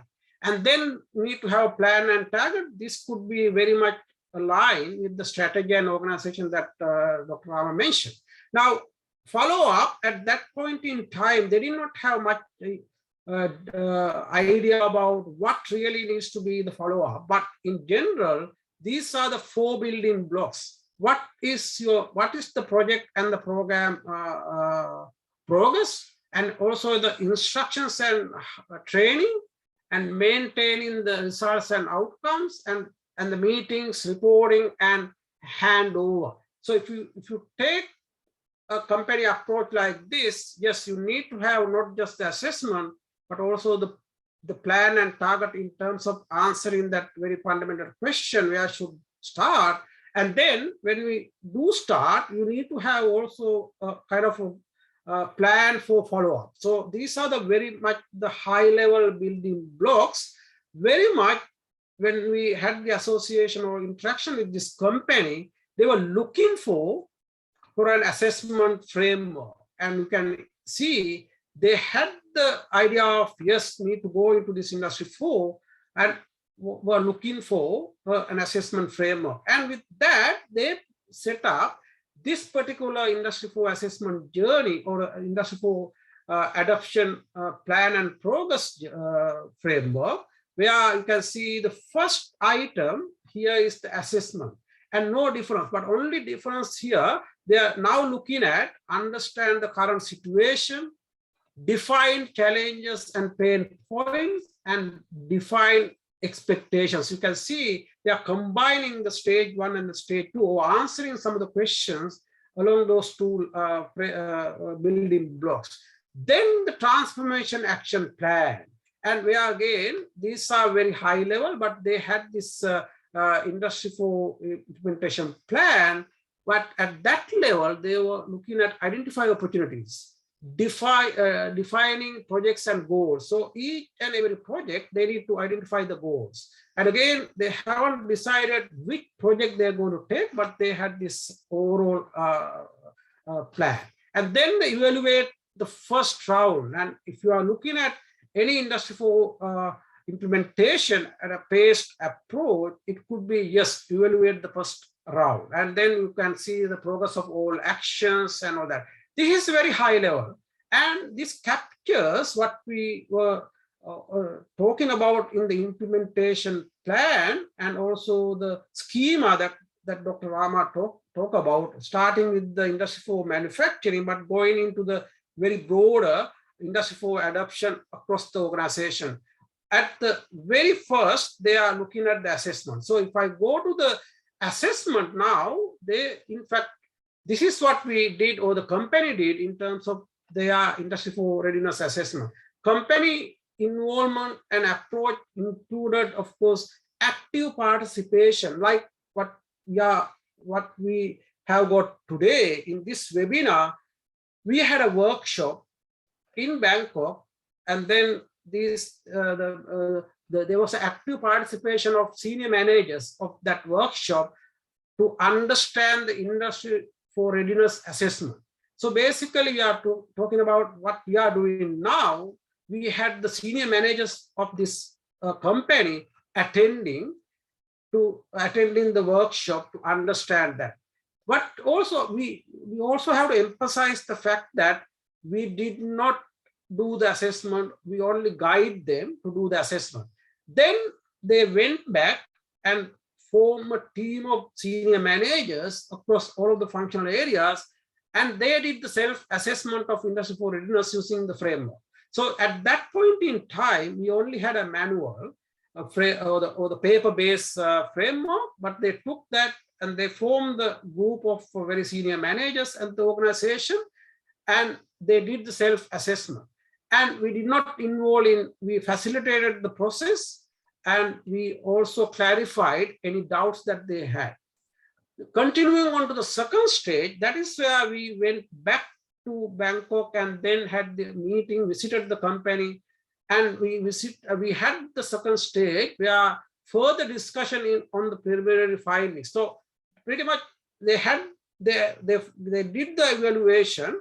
They had some findings. We had the preliminary discussion on the findings, and then we discussed exploring possible approaches in moving towards an industry 4 setting. So basically, they know where they stand with respect to each determinant, and also they wanted to explore further, or we discussed the options of going into the industry 4 setting through follow-up project programs. So basically to decide what projects that they need to take up and what priorities they need to have. And with that, they basically had the digital transformation project within the broader Industry 4 adoption. As you can recall what my colleague said, IT, the information systems data is the lifeblood, and also they were very much at a higher level with the ICT. They thought they will go for the digital transformation project within the broader umbrella of this Industry 4 and selected areas of operations, meaning they did not choose every plant, rather they looked at only a limited scope when we're looking at this thing. Now, if you can recall what my colleague Rama said and also presented with that Industry 4 readiness assessment in the organization, that hypothetical example, just you can see exactly the same numbers are here. Basically, that is based on this case study, and all of these were assessed by this team of senior managers, and they had a very good understanding of where they stand. And also they identified not just the assessment, but also they identified the priorities. I'll come to that in a minute after I talk about this plant and equipment. Why? Because the plant and equipment was very much in the central part of their next or the program, because they knew that will have very much an impact on the other areas of their operations. And this is something we also found out from their discussions, that not just the prioritization of so not just the evaluation of each determinant, but also they came up with prioritization of different areas, and also they looked at some of the interdependencies. It is a kind of a extra information. Idea is to see how you can use not just the evaluation as a standalone or evaluation of each determinant, but they also looked at how these determinants are interrelated. It is always interrelated, but for each and every organization, it could be a different level of interdependencies, what we call sometimes one it could influence the other, or one could result in the other, one could be prominent, and there are a number of ways we can define these things.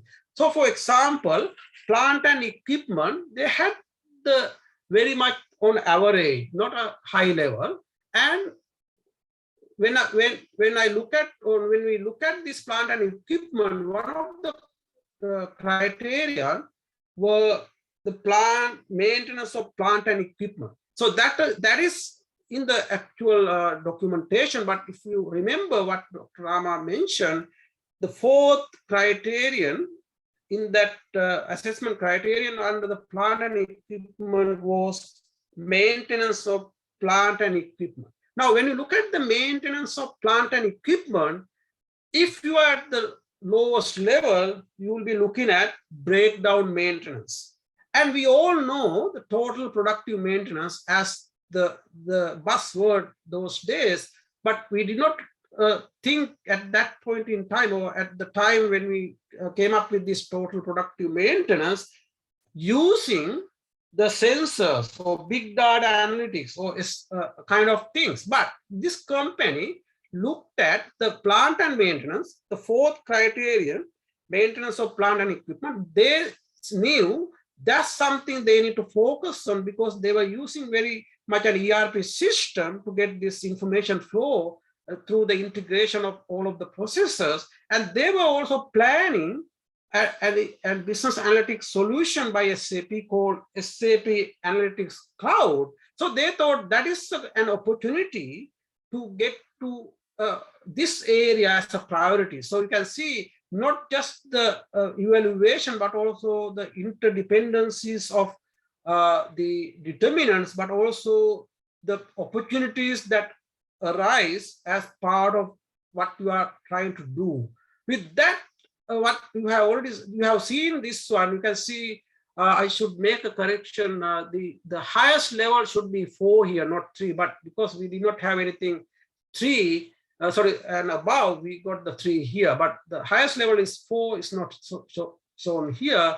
But you can see the highest rated item was the strategy and organization. My emphasis here is not the individuals, rather this company very much based on their findings choose 3 interdependent, very highly correlated components or the determinants to go forward with their planning for the Industry 4 adoption, which include the plant quality, product definition, and managing energy consumption. You can see, and if you remember just a few moments ago, Rama mentioned that schema in level stage 1, we definitely had these 3 items. And they did not knew these things earlier, but they looked at their priorities and the evaluation of each determinant. They choose those 3 being the IT systems, energy consumption, and product definition as the one combination of going forward. And I'm not going to go through this because we have already mentioned this. This company is at that level. And the findings out of this case study, very interesting. And as you can imagine, they emphasize the importance of evaluating the readiness as the critical part of their Industry 4 journey. And as also you can remember, the highest rated determinant was the top, the strategy and organization. And when we discussed these ratings in the second stage, they said the top management full support is 100%, not just the commitment, but also the budget. And this is something, of course, may not be the case with the SMEs, but the idea is just we did find, and they were very much supported by the top management. And also, if you look at the second thing we did find from this, total productive maintenance is only 50%, but they were very much prioritizing that based on what we mentioned already. Why? Because they were also planning for the SAP Analytics Cloud. So they wanted to aim for very higher productive maintenance. The aim is to have automated response between machines. Basically, talking about using sensors, big data analytics, and SAP Analytics Cloud on top of the ERP solution to get into that point. And they are at the current moment, they are condition-based maintenance. So you can see their priority is to go to the highest level in the productive or the plant and equipment maintenance. And as also Dr. Siddhika Senada mentioned, data. In this case, not just they also recognize data is very critical. Very interestingly, they also form a new branch of experts called data team. You can see nowadays, I think this is a very common thing. Many organizations form a separate division. I know in the case of information technology, yes, it could be part of it, but they form a separate team called data engineer with the data engineer, data scientist, and data analyst. And also the data team is a new team as part of this digitalization program. And they say we aim to integrate them into one system, SAP Analytics Cloud. So basically they are talking about not just the priorities, but also opportunities arise from the plan that they had it with the ICT, advanced ICT systems. And with the human resources, yes, they also looking at this is the top priority. And as mentioned, yes, the human resources, they're talking about the skilled labor. And if you are looking at the highest priority of that business analytics as part of the plant maintenance, yes, you need to have the people with that analytic skills. So they were talking about that. And also the product definition, they are also talking about this bottle ID, digital ID. I think we also have seen that video at the very outset, talking about the bottle drives the process. In this case, of course, the product ID is not just for the process of manufacturing, but also to get information from the customer, like in other case of an ID that can be attached to a product. And importance of energy consumption is, as I mentioned earlier, the three components that they looked at: enhance, advanced process control. And this is an energy intense manufacturing, and they wanted to reduce the energy consumption. Some products are also in improvement stage and without compromising the quality. Now they're talking about improvement of not just the energy consumption in terms of the reducing, but also maintaining the right quality. I think when we visited the factory, we have seen how they do the quality now, but with the energy reduction and also advances of technology, they can do both reduction in the waste and also improvements in the quality. With that, the last couple of points, furnace advanced process control is to improve. They identified that. And supply chain management. This is something, yes, they wanted to work with the customers and suppliers. I think you have heard a lot about this aspect in general, but also with this company, they also targeted to have new products to work with the customers and the suppliers at the very outset. Like the product, sometimes there is a customer initiative to come up with a new product. And also the one thing we also looked at that they were also talking about reducing the SKU value of the product and lead time. And by doing that, they reduce a lot of overheads and the running cost. And with all of that, what we did find out of this case study, the company emphasized the usefulness of self-assessment. And pretty much they took the self-assessment and then went to the Industry 4 adoption journey with the selection of that project. Not only assess the current practices for the status, but also identify the priorities. And also they use those priorities and the interdependencies to come up with the really good project. And the top management support is identified as very much the highest rank determinant that no doubt will help with many ways. And company identified priority areas based on self-assessment and interdependencies. Now, we did not talk, you don't get the interdependencies as part of the self-assessment, but by exploring individual case, you will see there is a lot of deep information. If you dig into the information, you will find these things. And plant and equipment, energy consumption and management and quality management are closely related, as I mentioned earlier, and very much coincidentally, these three are stage one of that schema, and they use it to the best of their advantage. And the strategy to combine both product definition and SCM determinants in Industry 4 implementation could significantly improve the overall Industry 4 maturity level. So basically, overall, yes, they were looking at improving at the same time using some of these very much what they found out of that assessment in terms of the priorities, the interdependencies, help them to have a lead improvement in all of these areas. So pretty much it's a very success story in terms of our point of view. Plus, of course, the main is that company benefited from doing that Industry 4 assessment, and not just by doing it for the sake of doing it, but also doing it as part of their journey and using that information to go into that Industry 4 adoption in the selected areas. So with that, I'll stop and thank you all for participating. Of course, it's a long day, and I'll now end my presentation and sharing the screen. Thank you. Thank you, Dr. Premaratna. Time is the barrier right now.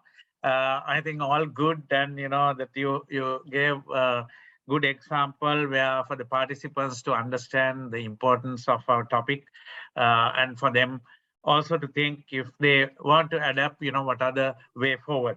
So let me introduce our next speaker. That is Samanthi Veerabahu. She's pursuing a PhD at Western Sydney University, Australia. She obtained her MBA in Management of Technology from the University of Moratuwa in 2017. Her first degree was in Management and Information Technology, graduating with a first-class honors from the University of Kelaniya in 2013. After finishing her first degree, she worked in the industry for about 5 years as a SAP functional consultant in Sri Lanka. She was a former visiting lecturer at the University of Moratuwa and University of Colombo both. Her current research interest includes Industry 4.0, smart supply chain management, technology readiness. So let me invite, she's the newest member of our team. We were a men-driven team, really. So she was the first lady to join our team. So let me invite Samanthi to make her presentation. Thank you, Mr. Kirti Gunawardena, for that kind introduction. So I'm going to share my screen now.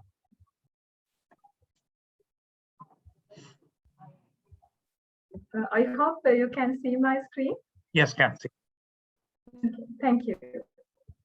So again, thank you, Mr. Kirti Gunawardena, for your kind introduction. And also, I would like to thank the Federation of Chamber of Commerce and Industry, the Ministry of Industry and Sri Lanka Standard Institute for organizing this workshop on Industry 4 Readiness Assessment.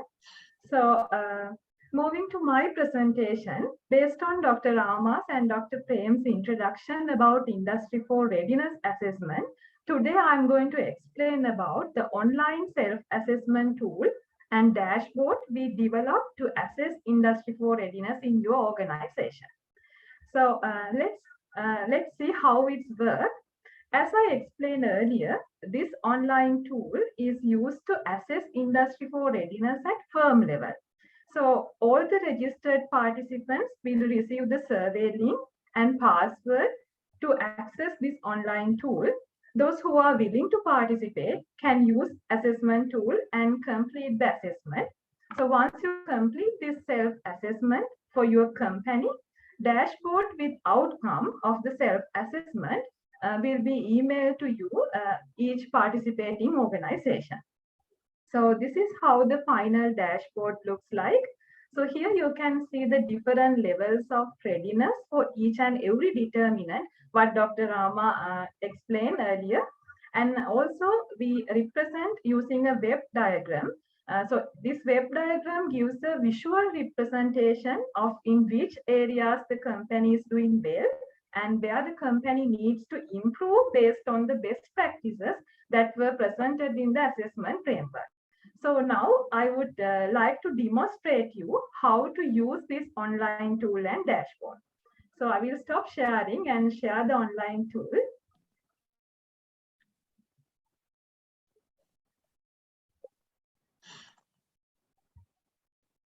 Yes.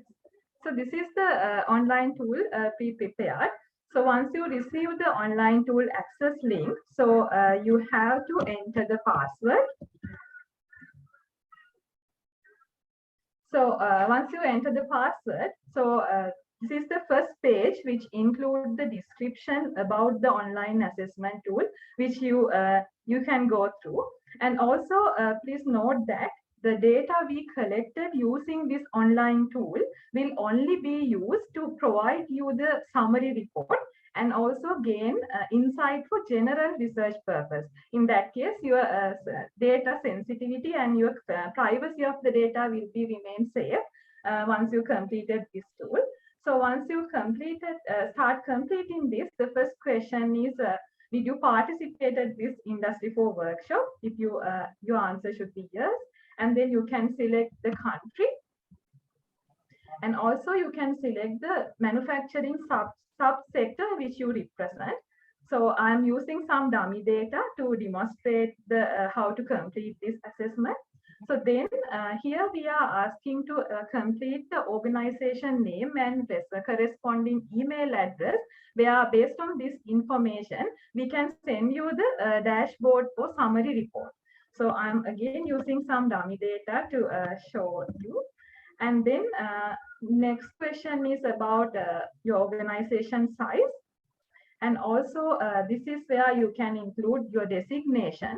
So in case like you are conducting this online assessment as a team, so you can appoint a team leader, and then the team leader's designation you can include in here. And moving to the next part. So this is where the assessment starts. So you can see, as Dr. Rama explained, we have developed this online tool to make it easy to assess your readiness. So there are 8 determinants. Under each of these determinants, we explain sub-criteria. So based on your assessment, you can select which level you are in and what is your current readiness level. So once you select under each and every determinant after the discussion with your team, then you can submit this assessment. So I'm not going to complete the entire assessment because of the time restriction. So once you complete this, if you want, there's a possibility to download your results using a PDF format. So that is the brief overview about the online assessment tool. And also I will explain now how this information is represented in the dashboard. So in this purpose, again, I am using some hypothetical data. So this is how the dashboard looks like. I think this is very similar to digital representation of Dr. Rama and Dr. Prem explained. So here we can see the 8 determinants, and also we have developed under each of these determinants. If you want to understand in depth about the criteria score, you can find it out here. So and also we can categorize based on the assigned score which level you are in. So for example, I'm using some hypothetical cases to demonstrate this. For example, this particular company, so they are the manufacturer of paper and paper products, and they are medium-sized company. And based on the self-assessment, they highlighted they are at currently they are considered as a potentialist. That means they have more potential to move forward with this Industry 4 journey. But when it comes to their assessment under each determinant, we can see they are good at maybe plant and equipment, information technology, and data management. But there are areas such as quality management, energy consumption, supply chain management. They need to focus more in order to move forward in the digitalization journey. So this company we can categorize under potentialist. And moving to another example, if we consider this particular company, you can see based on their self-assessment, we can categorize them as the experienced company. They are based on their assigned scores, they are good at plant and equipment and information technology and then energy consumption, but still there's a potential to improve their readiness through considering human resource aspect, quality management aspects, and supply chain management aspects. So that is another example. And if we talk about the ideal situation where this company is the expert or the front runners in Industry 4 implementation journey. So in this here also you can see for this particular company also there's a potential to improve their definition, energy consumption, and quality management aspects. But overall, if we consider they got highest mark, that's why they become experts. So likewise, once you completed the self-assessment, you can identify where you are currently in, what is your current status in terms of Industry 4 readiness. Then I hope now you have some understanding about the use of online tool and dashboard. So we are inviting you to participate this Industry 4 online self-assessment to evaluate your potential for the future digitalization journey. So that's all. Thank you very much. Thank you, Samanthi. So I also invite all the participants. You can use this online tool. You know, there is no you can send me a mail. Then after that, I can send it to Samanthi, the details. She will send you a link. Then after that, you can discuss among your team and go to that link and fill up the information. So she will come back to you with the charts and the graph and the final information, how you have performed there. So of course, we have invited 2 people already gone through this process. We thought, it's good that we invite, some people who has gone through this process, and for them to give an idea how they have done, and what are the good things and the bad things and their experiences. So we have called 2 people. One, Mr. Sarath Vijayasinghe. Mr. Sarath Vijayasinghe is the CEO of Aqua Packaging Private Limited, Sri Lanka. It's a homegrown large company who does a lot of exports. So that's our participant number 1. The number 2 is Bandula Patirana. He is working for a global leading company. And he's Cosmo Lodestar today. It's a very large company, and you will see the differences between 2 companies and all that. So may I invite Mr. Sarath Vijayasinghe to start first and share with your experience with the participants. Okay, thank you, Kirti. Thank you, Kirti. And I'd like to thank Dr. Ramanathan and his team from the University of Western Sydney, and you, Kirti, and your team from the FCCISL for organizing this function so that people can share information. First of all, I will explain why and how we got involved in this project. We are a small company, rather 3 manufacturing plants producing plastic packaging, mostly polybags, printed, unprinted, various types of bags for the market in USA and France. Almost 90% of what we produce, we exported to USA and the rest to France. Then our major buyer in USA is a major shareholder. The factories were started, the main factory in Handler started almost 35 years ago. Our main product line was newspaper bags for USA. Then as volumes expanded, we started a factory in Shanghai, again newspaper bags. Then we started looking at different products, bags on roll, the European market. For that, we didn't have capacity in Handler, so we started a factory in Hatton, where we needed labor, and we had a good partner there for managing the plant. Then finally, when the war ended in 2009 in Sri Lanka, that's the time we were rethinking about our factory in China. That factory was the most profitable. A lot of stories we heard about China, about child labor, prison labor, all that. We realized that these are our stories. China's success stories, their work ethic, and their excellent coordination between top management and the people who run the factory. So there are a lot of things we learned out of that. But unfortunately, around that time, we had to relocate because the cost of rent and cost of labor in Shanghai was going up. Then our partner in Shanghai is a Chinese gentleman. He got involved in the mining project in South Africa. So a lot of ifs and buts. Then probably on a more personal note, I had to travel to China very frequently. Anyway, with looking at all this, we decided to bring that plant to Sri Lanka. So we closed that plant, brought it to Sri Lanka, and of course we added some new equipment. We are running that in Giriulla now. That's our business. Then as we went along, we realized our main product line, newspaper bags, newspaper industry is dying. So the volumes of newspaper bags are coming down. We started doing a lot of new things. Then we started doing them in all 3 plants.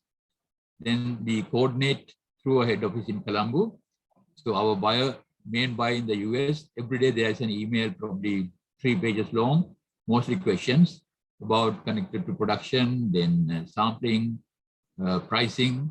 Then somebody in Sri Lanka has replied that person has gathered data from all 3 factories. It's a very time-consuming process. And then a lot of people are involved. Then we started to realize we have to eliminate this step. For that to happen, we wanted our factories visible to our buyers, and mostly our US buyers. Then we started, of course, in Handala factory, we have a fairly sophisticated ERP system. For other 2 factories, we developed an ERP system on open source and installed them. They are working. But integration of these 2 systems and sharing the information with the head office in Colombo was an issue. It's slow. Slow because we didn't know exactly how to tackle the issue. We were looking at all these factors, realized we had to look at our situation in a novel way.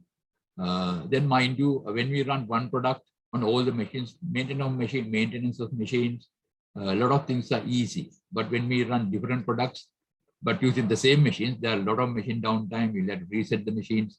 We'll have to reset equipment, tooling. A lot of complications started coming. Then what we did with the with a notebook was not possible anyway. We needed planning. We need to stop machine downtime. In Sri Lanka, like even us, when we talk about waste, we talked about material waste, but we never talked about machine waste.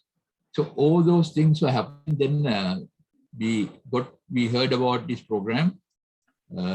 I think it was Nihal Kure who talked about us about this program. Then we realized the potential. We got involved. We have gone through the process. We used the inline tool. Then when we started filling the form. When we started providing answers, we realized we are far away from where we should be. Certain things, data, we had data. Data was available. Top management involvement is there. Basically, I think assessment was that we are a potentialist. So that's where we are. Then certain things we can't do immediately because one of the most important things is to get data, capture data from equipment. And then next thing is to get automation as much as possible.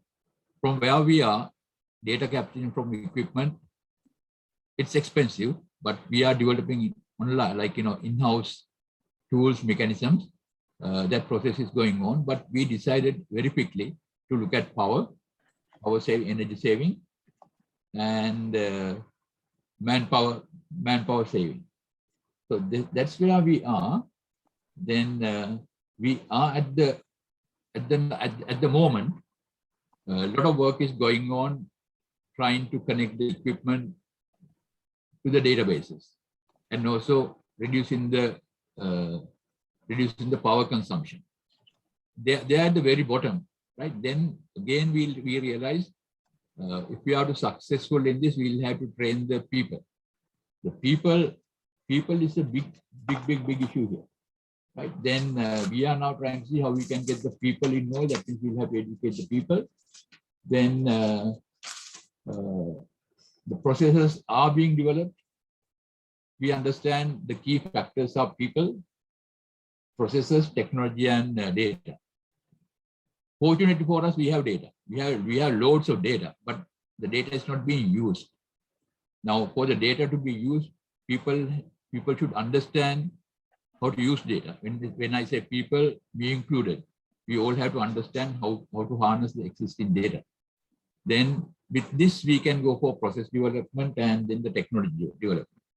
Probably I give ourselves probably 2 to 3 years to get into the elite category, where we are a truly Industry 4.0 compliant company. And to me, this is the only way out for us.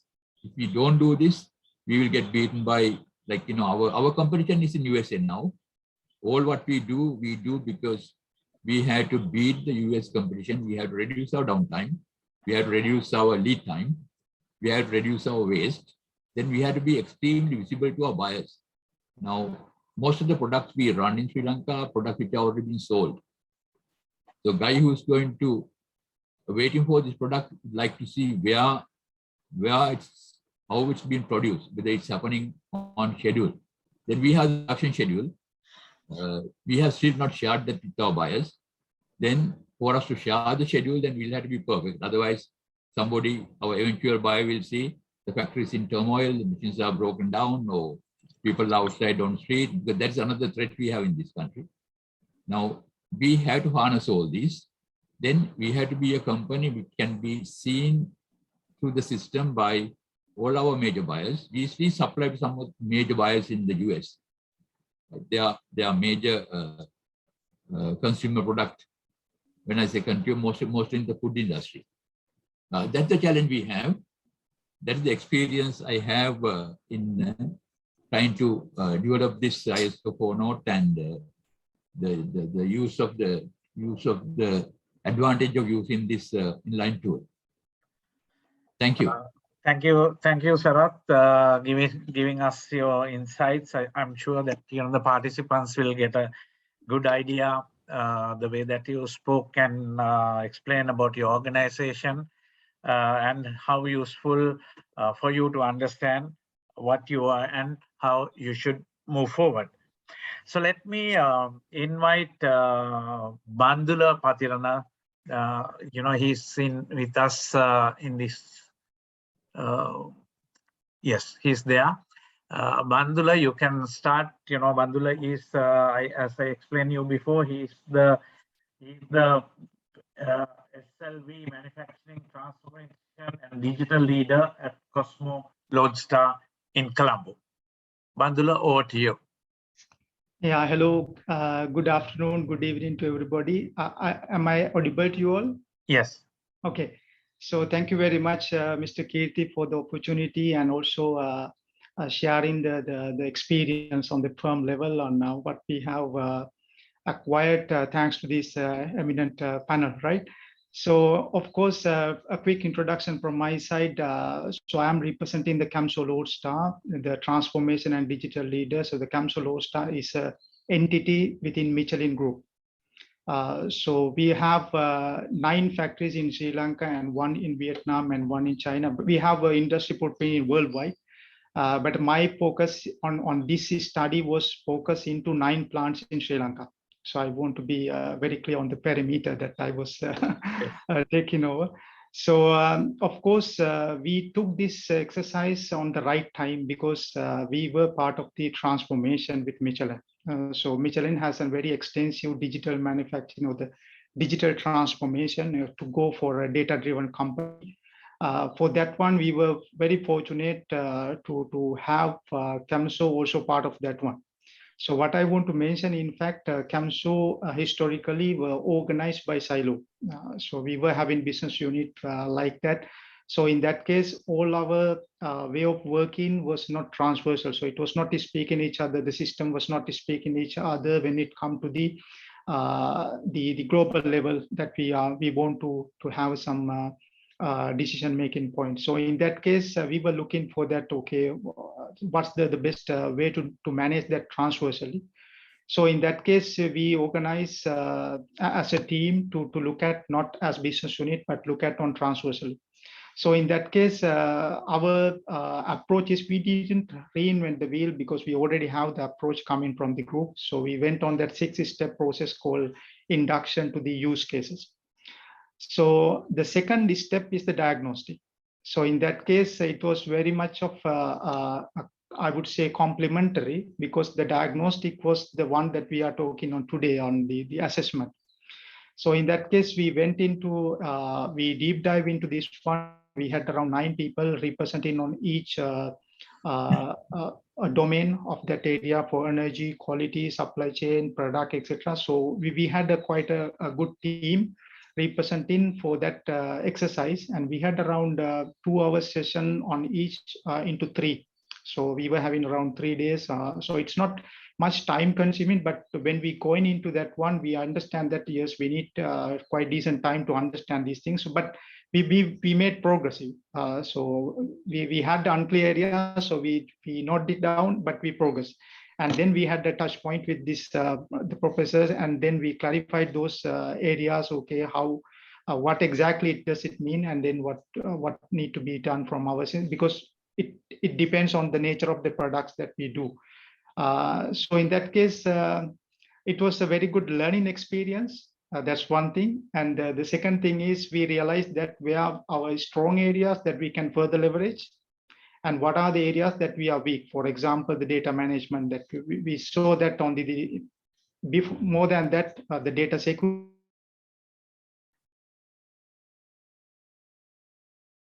information system security, or the cyber security as a priority. And I thank for this one, because this also give a highlight that, okay, these are the area that we need to be look at. So in that case, we couple that one, security assessment. So it's now planned, and we get in some group resources to support this area. So yeah, so one thing in summary, it's a learning experience. The secondly, it was trigger some of the key initiatives for us to prioritize. And thirdly, I like to thank, it's a country initiative, and it's a good for us to share the best practices. So those are the three in summary that I want to share with you. And I thank you very much for the team taking this initiative, and we fully subscribe. And who are waiting for this one, please go for it. Thank you, Bandula. Your encouraging message, and being a part of our session today. Actually, you both are very busy. We know that, and of course, especially Sarat was having another event to attend, but somehow he took time for this one. I think at this time, if any of the participants has anything to check with either Bandula or Sarat, you can raise your hand, then I can give you opportunity, or either you can, if you have any question, you can type and send to the chat box. We can take it up from there also. I think we have about 15 minutes according to the schedule. So if you have any questions, we can give an opportunity, because this is the time that you can raise any questions relevant to Bandula or Sarat, or if you want to clarify anything. If not, so we can go for the panel discussion.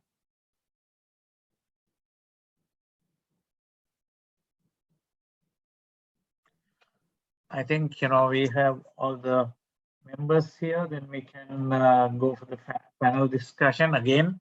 I request from the audience, if you have any question, you can raise hand. You can type your question. Anything is okay with us. And in the meantime, I have put a small link to the chat box, which is a feedback form. You can take your time to fill that and send it to us. In the meantime, all registered participants, we will send you this link by mail also, because the idea here is, in future, like now today, we had something new, Sarat and Bandula coming here and explaining their personal experience in this journey. So this can be something good, or some people can think, which is not necessary, so which is excellent, we should have more people or something like that. So that is the idea that we put this form. Please take your time to fill and send. So if you have any questions, the panel is ready to answer.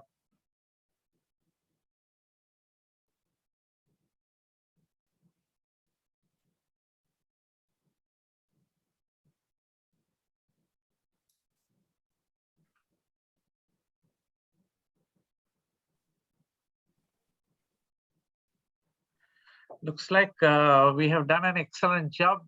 No questions. So that means two things: either they haven't got anything, or they got everything. So one of the two.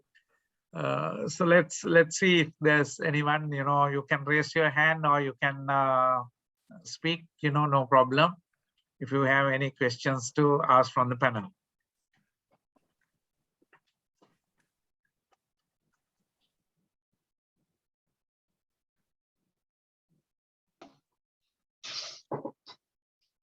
lost the connection or Kirti? Yeah, Rama, you can speak. No, I would thank you, Kirti. I just like to raise I would like to ask the panel. I mean, anyone in the panel could respond to this. What are there any current initiatives available in Sri Lanka that small and medium enterprises can use to launch an Industry 4 initiative in their company? I will answer briefly. Yes. I do not see that initiative. I would say we are not a large company, but we really had the need, but still it came through self-awareness.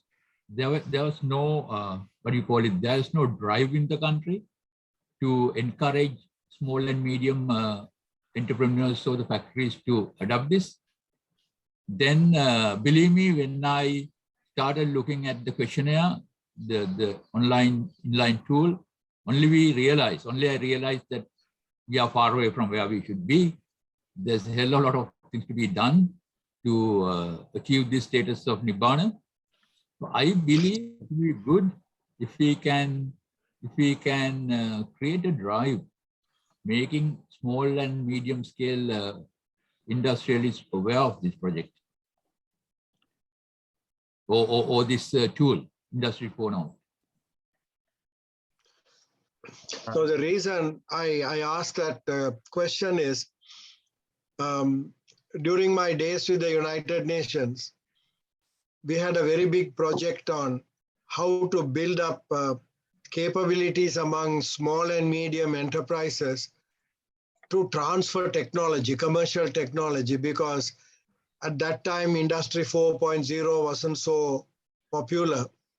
The name was even not there. But many of the manufacturing firms in developing countries wanted to export and they needed more advanced technology, but they did not know how to transfer it. And they were importing without proper planning and they got into a lot of difficulties. They ended up buying the wrong stuff and sellers of technology were cheating them.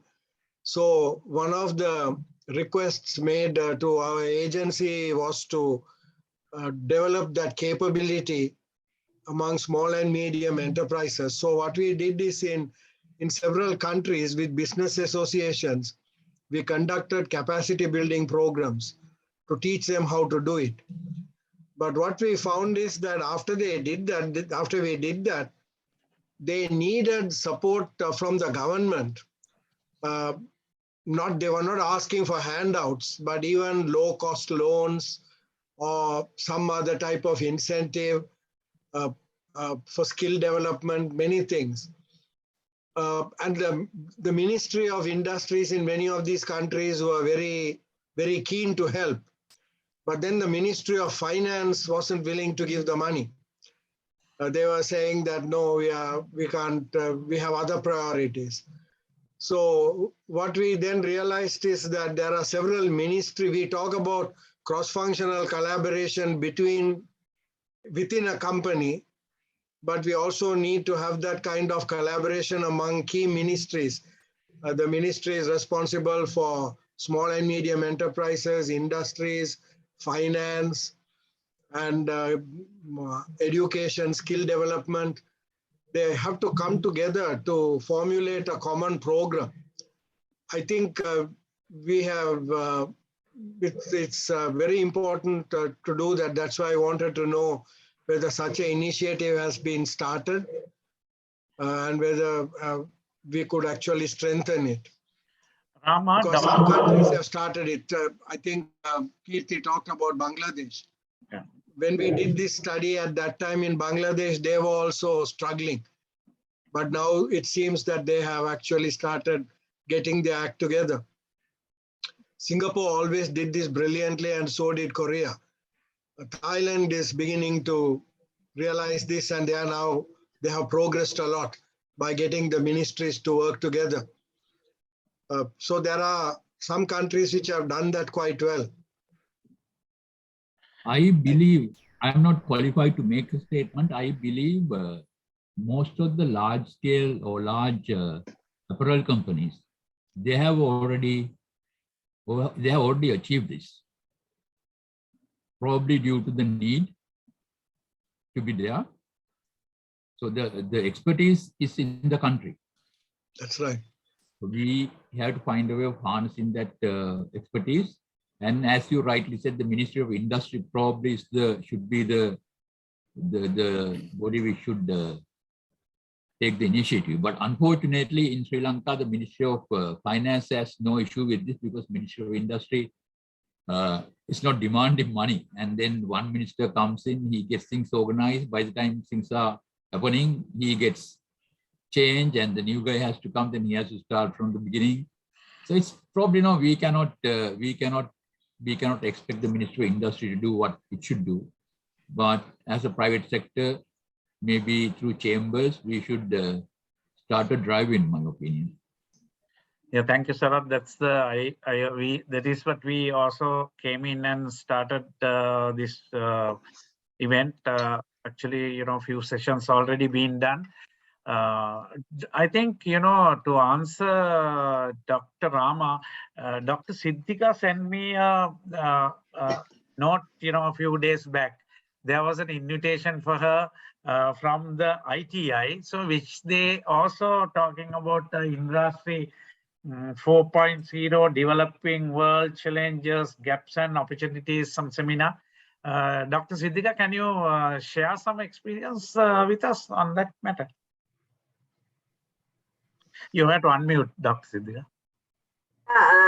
Mr. Gunawardhan, yes, it was an international conference organized by Comstat. And unfortunately, I didn't see many of the industry or, key people were also not there. But it was a very educational conference. But I don't know whether we can make use of it because it was not much published. Okay. So it was I don't know how to make use of it because we can ask ITI and ask how they are going to do it. It lasted 3 days actually. Oh, all right. Okay. Yeah. Okay. So we will also check in the meantime. So we do not mind, if some organization is doing, we also can work with them, we have very limited. I realize, it was an isolated thing. Yes. Yeah. We also have very limited resources in Sri Lanka. Even our time when we do business, we allocate for this with the national interest. Like as I initially also pointed out how this came together. So on the national interest of the people who had the free education in Sri Lanka came together and thought we should do something for this country, for the industries. So that's how this was started. So we still do not mind, supporting this initiative. So that's how Dr. Rama, Dr. Prem, all of them, Professor Chandana. So he has, I think we can ask from Professor Chandana, he has done quite a lot of local initiatives also. Yeah, actually, you can hear me, no? Yes. Yeah. We have started several, even the student projects to look at the industry status and also the promoting industry 4.0 technologies. We have noted some of the, as Mr. Sarat Vijay Singh mentioned, some of the apparel companies have done a lot. Actually, they have initiated lean manufacturing a couple of years ago. Now they are in the digitalization process of the lean manufacturing aspects, lean manufacturing tools. And they are doing industry 4.0 technologies in a somewhat big way. And at the same time, in the university sector also, there are initiatives. Most of the mechanical engineering departments have started the mechatronics programs. Then through that, the universities can support for implementation of Industry 4.0 technologies. Those are some of the initiatives we had actually, both capacity building and the same time motivating the managers to go for Industry 4.0. I think this kind of program is very useful to assess the level of the company and also giving the directions. Yeah. Kirti, can I share some thought? Yeah. Actually, just to respond to what Dr. Rama asked about the SMEs, because just to share my experience of working with the projects with small and medium enterprise developers, which was a project under the Federation of Chambers, and there I realized one thing is that SMI, especially SMIs, small and medium industries in Sri Lanka, they have very high potential, very innovative, and they are like they want to do something new always, and then they also want life to link up with the large industries in order to supply. In this scenario, they come into a lot of problems now, and especially technology, acquiring technology was a problem even those days. But when we started this projects made, we had a mechanism of working with a lot of other organizations, as we mentioned this now. Other industries, sometimes SMIs are coming out several ministries, but we network with all of them, including non-governmental organizations, as well as like even the Standard Institute. One simple example now, when a company wanted to set up a hot dip galvanizing plant, well, we found that there was a standard already there in the sales side, so that we could giving technology, but again keeping the quality. So that sort of the organization is very important to support the SMIs. And also there's another problem. When you are supporting SMIs, giving them technology, you have to be with them for some time. I mean, you can't just give, for example, consultancy and go away. You have to work with them. So therefore, there will be problems of how to, unfortunately, that time French Norman Stiftung were part of the cost of consultancy. So, and also we used to charge high from the larger industries and subsidize. So anyway, that's not arrangement is also required.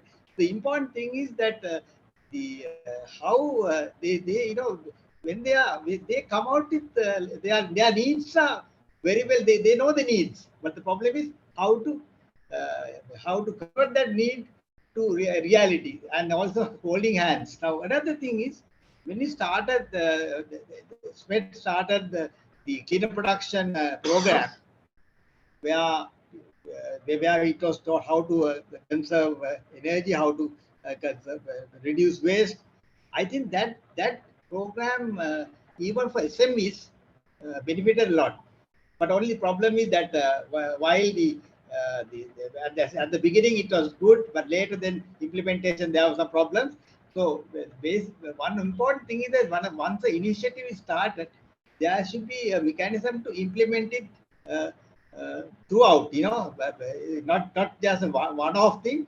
It should be a continuous process, and they are actually, we work with the universities, the vocational training institutes. So this important thing about getting together is very important, so that the delivery mechanism will work. And also I have a very good experience about this, how Industry 4.0 concepts were beginning to go into the areas like the die mold industry, which I worked actually, because when the plastic industry was growing up, there was a great need for very good state-of-the-art die mold industry, and in order to do that, you need good machinery, high-tech machinery, measuring technology, metrology, so many things actually, I remember how people were even converting their normal milling machines to run on like so more sophisticated way using the same machinery. So I think that this kind of like need-based organizations, SMIs, we should identify and try to support that sector. That is another one. And also, having worked in under the Ministry of Industries, corporations like State Hardware Corporation, we knew what breakdown maintenance was at downtime.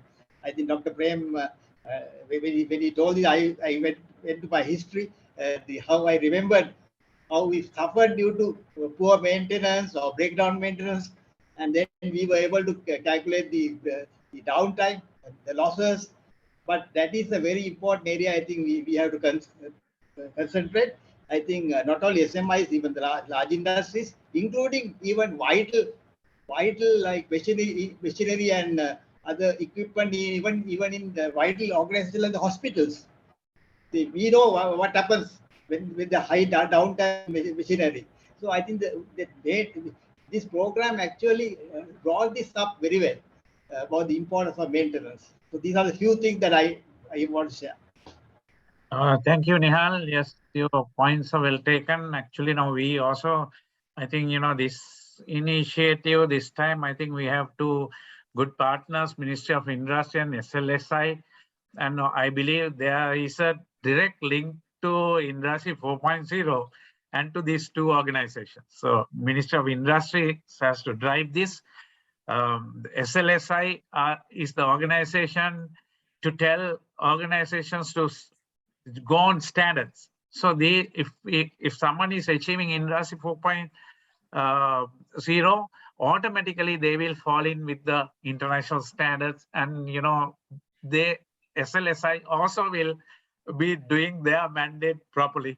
I think I'm very thankful to Dr. Siddhika. Even today, Mr. Asanga Ranasinghe, who was the chairman, he was there in our meeting long time. And we should be thankful to them. I'm sure that they are also the people who wants to see the Sri Lanka grow. So we can get surely their support. That's how they are here in this forum. Sena, do you like to make any comment before we conclude? Then after that, we can conclude the session. Sena is also having a lot of experience in, Yes. Right. Anyway, thank you, Kirti. And I think as usual, Rama and Prem made very excellent presentations. What I fear about the question Rama asked is still most of our SMIs, I would say, are having a fear. One is not only one fear, it's so many fears about one thing about investment. They lack confidence. So I find that when we try to introduce cleaner production, as Nihal said, that even people were fearing implementing cleaner production. But once we introduced, they found that it's very useful and they're saving money. So even here, most of the industry should not think of Industry 4 as one big thing. I think as Prem explained, maybe they should go for only selected areas for implementation improvement. So we have to there are a lot of work to be done. And maybe as I think Dr. Siddhika mentioned, we should contact ITI and see how we can work with ITI also and get this formal platform also introduced to the industries. And probably then we can work with industries to show how they can introduce small areas, maybe IFO in certain areas. And when they benefit from them, maybe their fears will disappear. And another thing is, as you know, the industrial climate today. And the other problem, most of the SMEs are competing with their neighbor, not with the global competition. So we have to make sure that people develop confidence and go out beyond their boundaries and look at these new approaches to benefit so that they can grow and our industry will grow. I think with this, I'll stop. Thank you, Sena. I think Inoka is in the forum. Inoka, do you like to make any comment before we conclude? So you're the live wire in this program. Really, you're the one who motivated us to have this program. So we're sure that we can do a long way and support the industries in Sri Lanka. Do you have anything to comment, Inoka?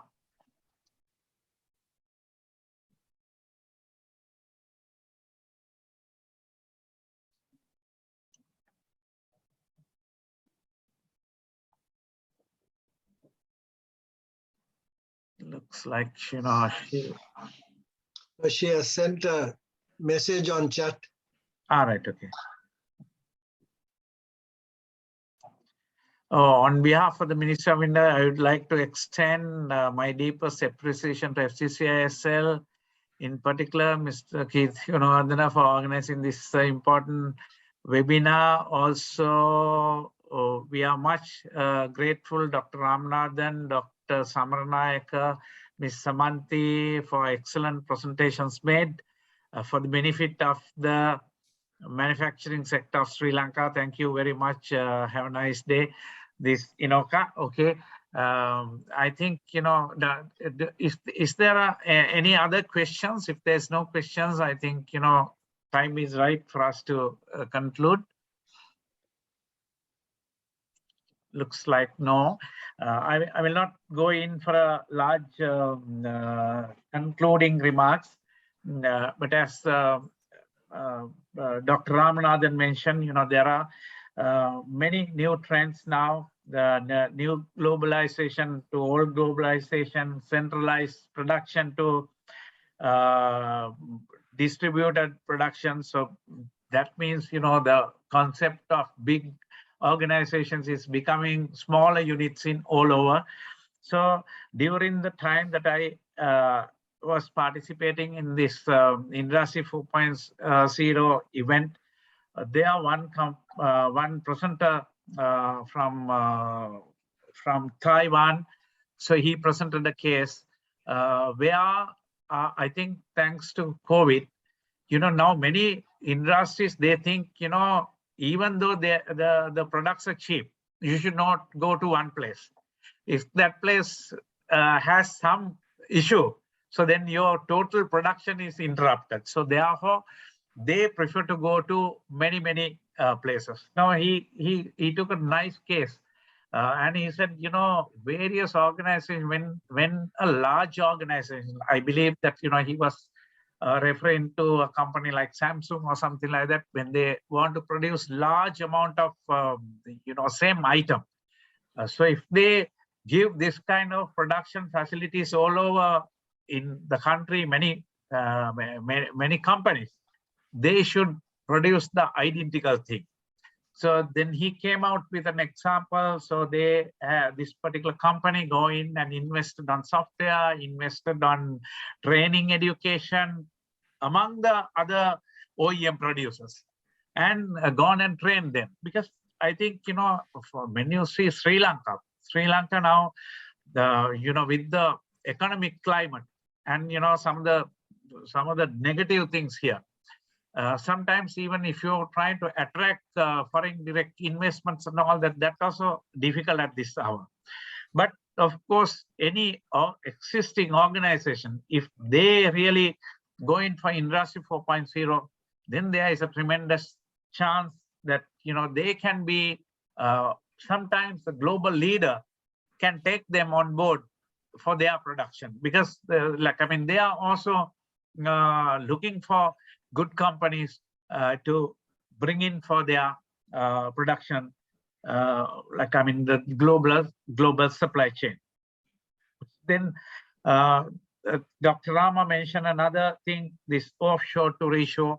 Many people, after the COVID and the serious interruption after during the last 2-3 years, so they think they should have the small units, even though the cost is little higher.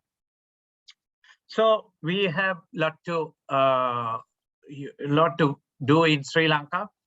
So we are doing the starting thing, how do you assess yourself is the thing that we are doing. But beyond that also, we can support the organization if there is a need. But of course, as a chamber or a university, the two universities involved in this project, we will not go in for anything commercial. But of course, anything other than commercial businesses, so we can go and support all the industries in Sri Lanka to make Sri Lanka a better place in the future. So let me thank you all the participants. Then Dr. Siddhika, General Dayaratnayaka, then our panel, Dr. Rama, Dr. Premaratna, then Samanthi, and my colleagues, Nihal Kure, Chandana, Professor Chandana Perera, and Mr. Sena Piri. So they are the organizing team. So it was actually a tremendous boost for us also to support the industries. So this is something which we can do in the future too. So all the organizations who took part today, please send us your feedback form. If you have any queries, please direct to us. So we'll send it to this respective resource people if you have any questions and if you are not raised today. So let me thanking everyone.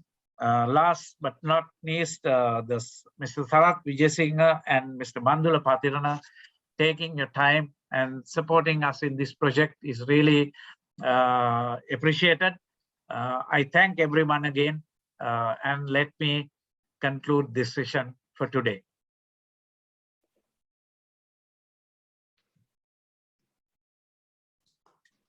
Thank you. Thank you, everybody. Thanks. Thank you, everyone.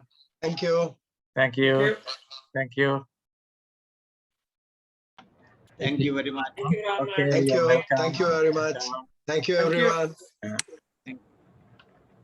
Thank you all. Thank you very much. Thank you very much.